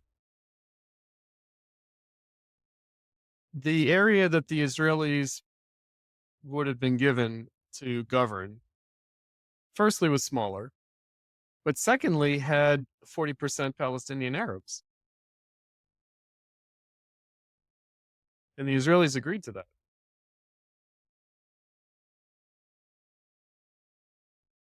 Zionists agreed to that. This is an Israeli talking point. That I don't care whose talking point it is. It's a fact. Sure, but like you can see why they would have rejected such a deal, given the fact that because they didn't want to give 1 inch. Well, it wasn't supposed to happen in the first place. No, but it was done. 1948, it's done. The Holocaust happened. The Jews were turned away from other countries. It was a done deal. It's done. 1948, it's done. It would have been 60% Jews, 40% Arabs in a smaller area of land. If they rejected it because they said, these people shouldn't be here at all. It doesn't matter. That doesn't matter. Shouldn't, doesn't matter. It was. The Zionists agreed to that. So Zionism is not for zero Arabs. It never has been. No, that's true. Oh, But well, then what are we saying? you're leaving out kind of some context there, like about a long period of Israelis going on Palestinian land and kind of forming their own communities, and over time not wanting the Palestinians to integrate in their communities. Yes. And that creates a hostility. Yes. There is an ideology behind Zionism. No. This is not to say that the Zionists are blameless. No, which I'm not is saying that. Huh? I'm not saying the Zionists are blameless. I'm not saying that. I'm saying their vision was never 100% Judaism. No, but it was Jewish supremacy. 60-40? No, but the idea is behind Zionism was precisely that they were better equipped and more advanced at cultivating land, and they have basically superior ways of life than the backward Palestinians, and that is how they justify that. I mean, that they use Marxism explicitly. Of actually, course, yeah. Like that's all bad ideology. And what I'm saying is, I don't believe the Zionists wanted a Jewish state. They wanted a Jewish majority state. They wanted their own country. Did that mean 100% no Arabs, no Muslims? No, it did not mean that. So that's fundamental, because on the other side, even Hamas would say that they're not aiming for a 100% Sunni Muslim country either. They're aiming for Muslim supremacy. Right? Oh. So again, to me, that's not what the majority of Palestinians say, though, in terms of like the whole. So like what has been generally like a popular idea with Palestinian resistance is that you have one state of Palestine, you have a democracy. And of course, the implication there is that you would have Palestinians be more represented because they are the majority. Yeah. The majority. But it's not, I don't think that, I mean, so the Arab nationalists, I think, right. So I don't think that they thought, you remove religious rights for minorities or whatever. I mean, there were Christians, I mean, obviously, who were very active in the movement. Mm-hmm. I mean, look, yes, there's a lot of context. This is not the point. The point is today, why does it get to be a eliminationist perspective on the part of extreme right-wing Zionists? Because of this history. Meaning, they've concluded we can't live with the Arabs, so the Arabs have to go. Did they start out with that vision? No. Has it become that? Yes. Have the Palestinians, through the struggle, played into that? Yes. Now, have the Israelis played into a more catastrophic eliminationist position among the Palestinians? Yes, they have done that. The Zionists have done that too. Of course they have. Sounds like both sides argument, though. It is a both sides argument. Yeah, meaning a cause and effects, though. Politically, both sides have committed crimes and both sides are politically culpable. And I'm against both sides. But if you look at the trajectory of the radicalization of the Palestinian movement, it comes largely in response to a failure of a more moderate opposition. The nationalists, for some reason, kind of seem to throw in with the Islamists, which I view entirely separately. They have a different vision, they did. But they also, again, the tactics, I mean, there are all sorts of things. I view Arab nationalism as fundamentally progressive in the way that you view liberalism, in the sense that in the context Arab nationalism is not liberalism. Like look at what has been the alternative in the Arab world. You had before Islam, you had tribalism. Islam unified many tribes. And of course, there's a very complicated history here, and you have colonialism from Ottomans and British, French. But you also have the Arab conquests. Sure. Yeah, well, that's what I'm referring to when it comes to the unification of tribes through Islam. That's much earlier, of course. But nationalism in the Arab world came out of the resistance to colonialism, and it was the progressive alternative to Islamism. This is a downside to the Anglosphere. apart from the United States, which is What did? Because like, who backed the jihadis? the It was, sin of of course, the German imperialists against the French. the British, right? And I think that has generated a fantasy, which is the so-called Arab Revolution. The Arab Revolution had its day in the sun, and it did not work out. Yeah, but this is okay. This is where I'm going to probably add another very strong disagreement with you, because I've heard a lot. They You couldn't talk, unify among themselves. yeah, I've heard you talk a lot about this issue, Mhm. and one thing that is kind of seems to be the tacit assumption, or not necessarily assumption, that you kind of essentially say that like, what would have the better alternative and a potential alternative Mhm. could have been socialist unity in the Arab world, a socialist movement, a communist movement. Mhm. And you've pointed out that there were communist parties. But I want to ask you, Chris, why did they fail? Because they compromised Arab nationalism, first of all. But that's not okay. Why? No. Why was Arab nationalism more popular? No, but why did they concede to it? Because of Cold War calculations. Meaning, I would also put that my view is completely going to lose any sympathy among the audience immediately, which is to say, we should not simply celebrate the breakup of empires. So again, Balkanization. I mean, in other words, I agree with you. I think many leftists would agree that the Balkanization of Russia would probably not necessarily lead to anything good either. oh, today. Oh, yeah. Well, but Putin's making it happen. He is. He's trying to stave it off, but he's also making it happen. Now, I was thinking of the Ottoman Empire, and not that I want nostalgia for the Ottoman Empire, but I do think that basically the region has been in crisis ever since, in a way that it was not before. Sure. Well, Because then, Pakistan and India, the partition. and with Pakistan and But India, I mean, whose fault is that? That's not because, like, they shouldn't have separated. It's a matter of like should not have how the territories are drawn. No, India and Pakistan should not have separated. I really don't think so. I think that the Well, I partition- mean, I said separated from the British Empire. Oh, separated from the British Empire. Well, guess what? The British Empire always had the goal of Indian independence. It always had that goal. You can read about it.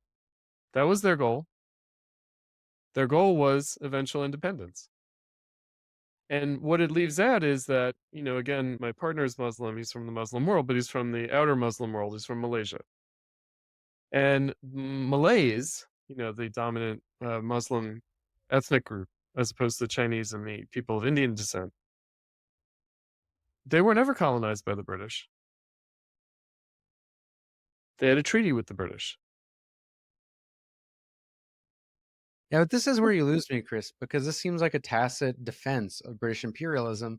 And I don't even buy the view that British imperialism was progressive in India. No, I'm not. Look, I'm not going down that highway. What I'm saying British is, kept the caste system. of Population. course. That is but- not But like why did it any happen? justification of it being. No, why did it happen? It's not that progressive. It happened. It can't be undone. It can't be undone. And it's a post-colonial world. It's not a decolonized world. That's never going to happen. Yeah, I was reading an article in the New Yorker recently regretting English is an expanding language, and the example is India, meaning the lingua franca, and that it's still the case, and how regrettable that is. And I thought, why is it regrettable? It's an organic process, and it's said it's like, oh, this is the horrible legacy of colonialism and the destruction of indigenous culture. No, the Marxist approach cannot have that attitude whatsoever, meaning people are going to speak whatever language they want to, meaning people should not be forced to speak any language. But if today people speak English instead of an ancient language, there's no reason to regret that. And it's not going to be undone either. Not like people might imagine. Yeah, I mean, this specific point, I don't disagree. I mean, the French Revolution imposes French on everybody, and it was already a kind of diplomatic lingua franca anyway. It just deepened and through the bourgeois. It's also the kind of first, arguably, like nationalist project. People say that kind of, but remember the Marx's parents. That's why I don't understand. Though, why don't you apply that kind of same defense of like historical role of certain politics that aren't necessarily progressive today. But But Arab nationalism didn't even last a generation.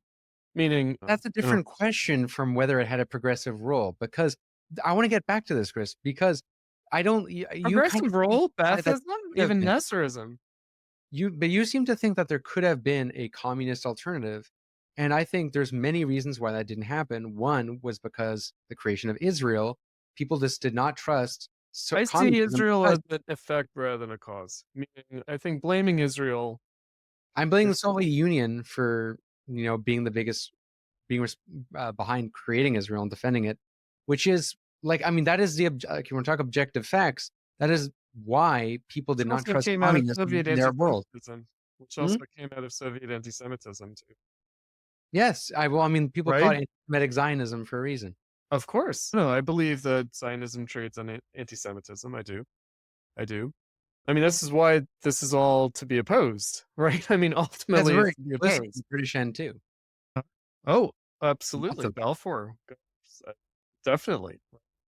No, most certainly. No, it's not about the progressive role of British imperialism or any such thing.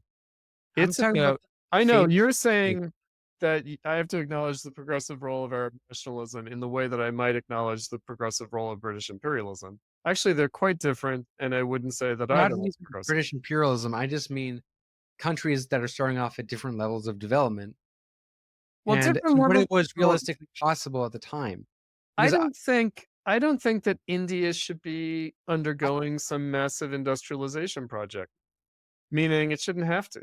I mean, if it wants to, that's great. But the cost, like the social devastation, is not really necessary. It's necessary under capitalism, but in world historic terms, it shouldn't have to happen.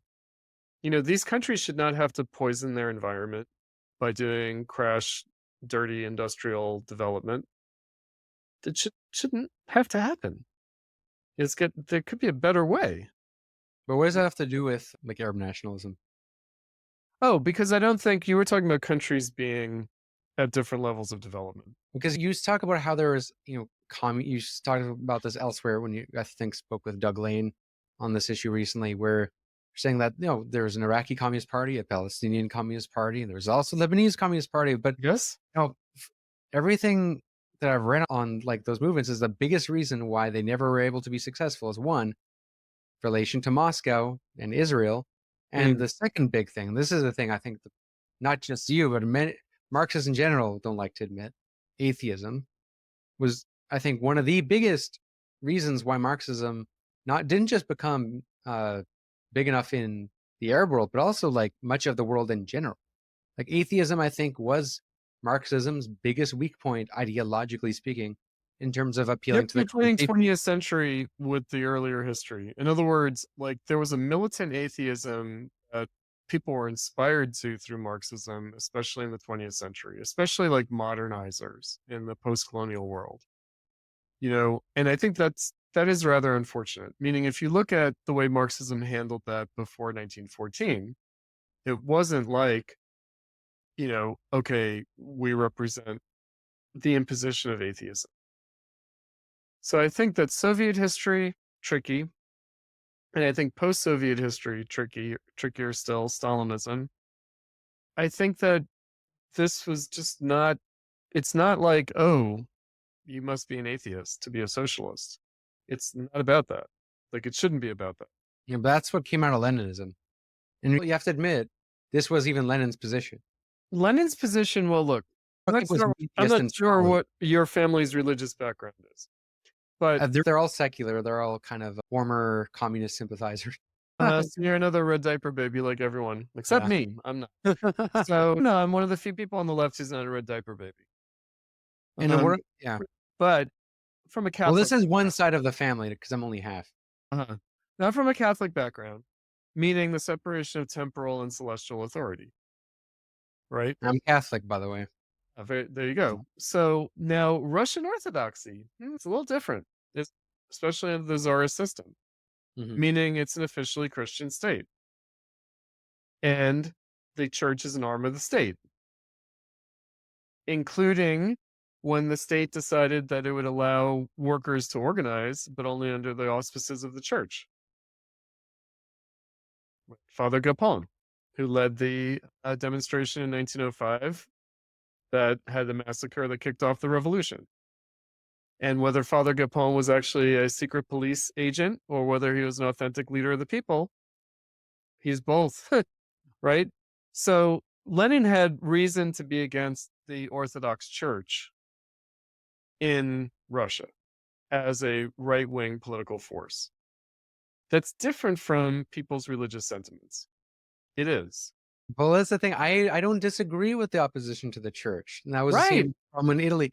But that wasn't just the position of Marxists. It was also that, like, it was a form of stupefaction of the people. Well, and I no think doubt it is. However, how do you to some deal? extent, but you can't just like But how do you deal with it, right? In other words, you it's could a just cope, and say you can't remove the cope before the cause for the cope.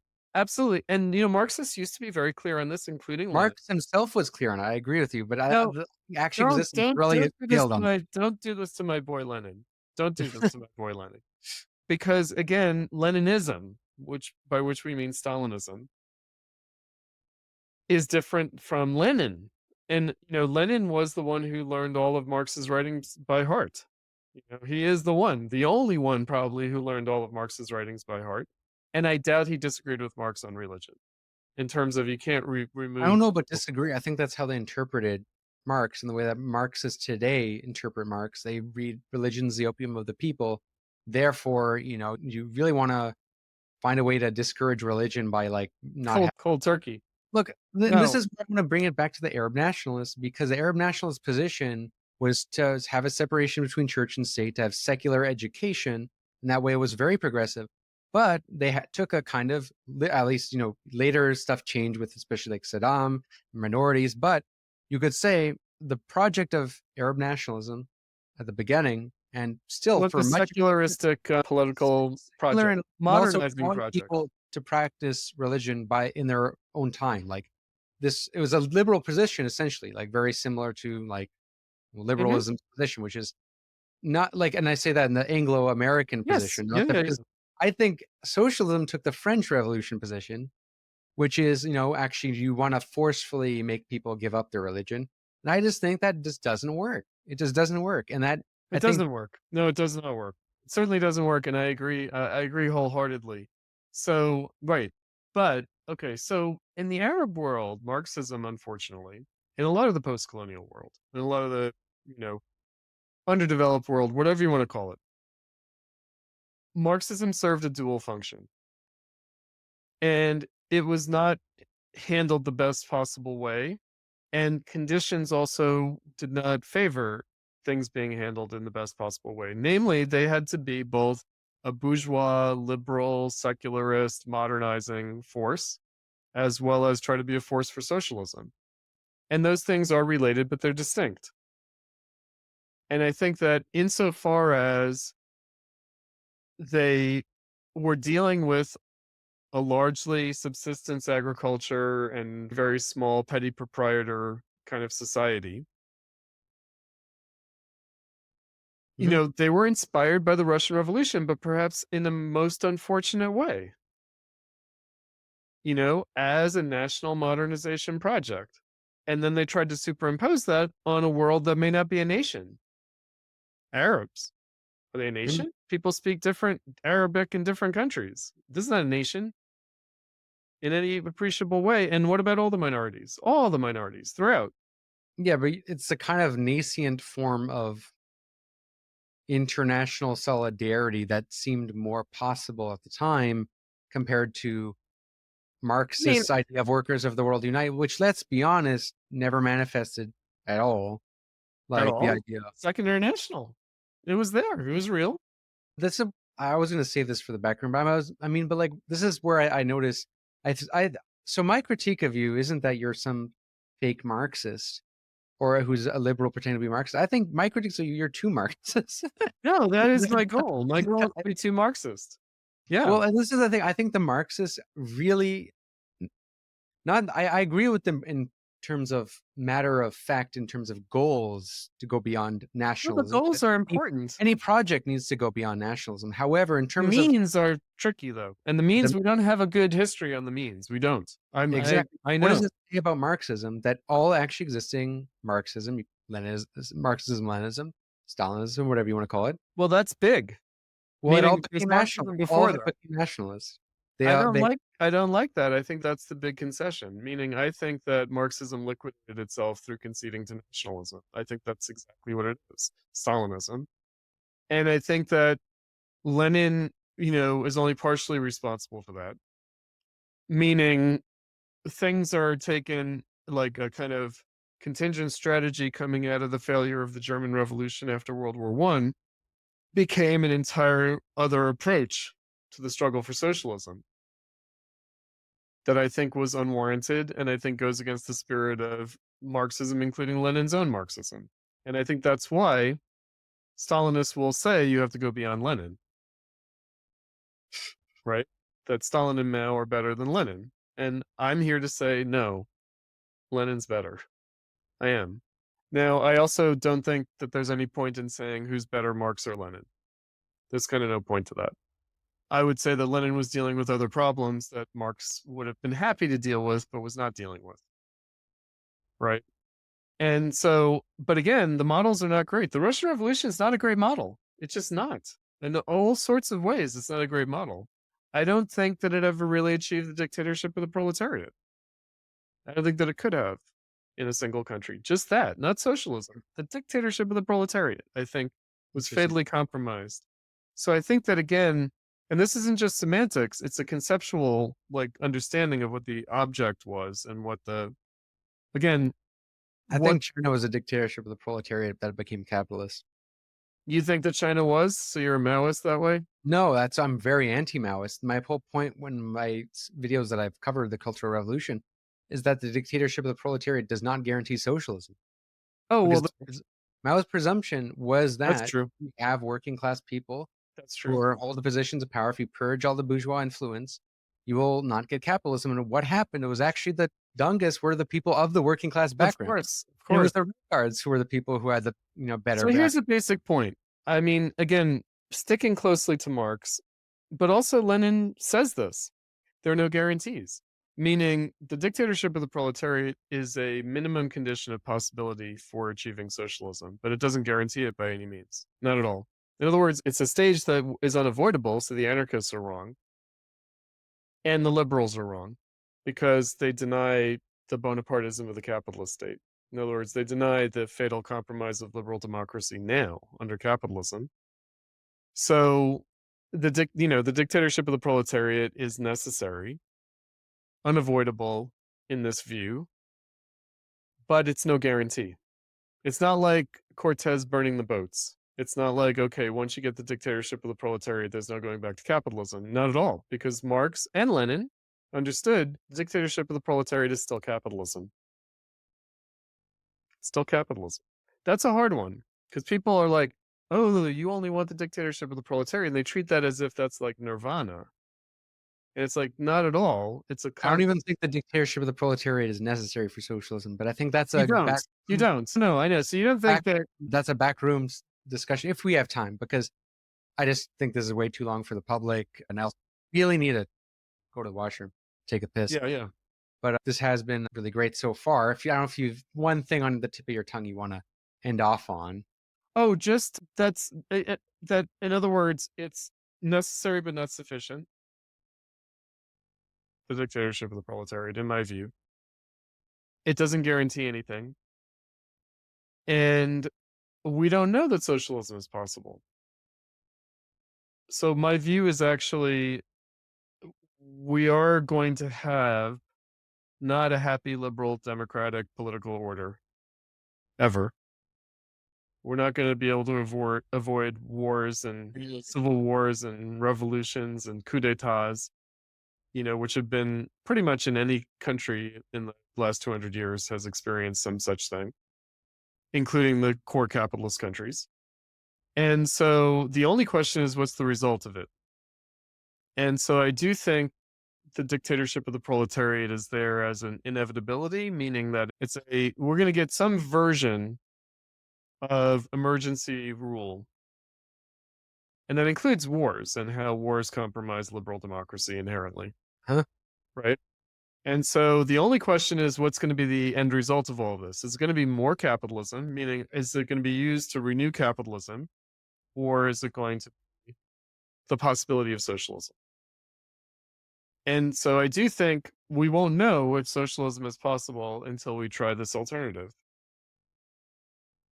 And in the meantime, other people will organize political movements and political parties. There will be politics. And so can there be a politics for socialism? That's, if I were to put it in a nutshell, I would say that's my view. There's no guarantee. And maybe the result will be something else. It will be neither capitalism nor will we imagine socialism will be. But it won't be standing in the anteroom of history the way we've been doing for the last 200 years. Yeah, I think that will be the topic for our next conversation, because I have some disagreements with the dictatorship of the proletariat at the level of theory, because I think it's actually the biggest weak point in Marxism. I think Marxism is weakest in political theory because it's an economic theory that tries to blend in everything. And I think that could improve on a bit, but also a practicality. Right. But we'll get into that afterwards. If you're not a member of the One Dime Radio Patreon already, I mean, it's cheaper than the Starbucks latte. If you want to go boycott Starbucks, you can spend that money on a One Dime Radio subscription and get access to over 50 exclusive podcasts. Chris, thank you for being here, and it's always a pleasure to talk to you. Cool. Thanks, Tony. My only hope is that when enough people become pessimist, then out of despair somebody maybe does something. But you know why I also like to be a pessimist? Because it's the only way to have a nice life. If you're an optimist, then always bad things happen and you are always disappointed. When you are a pessimist, then you look around, okay, there are bad, but from time to time something nice happens and you are, as a pessimist, you are a little bit glad all the time, no? You are listening to One Dime Radio. Become a patron at patreon.com/onedime to support the show and get access to extra content.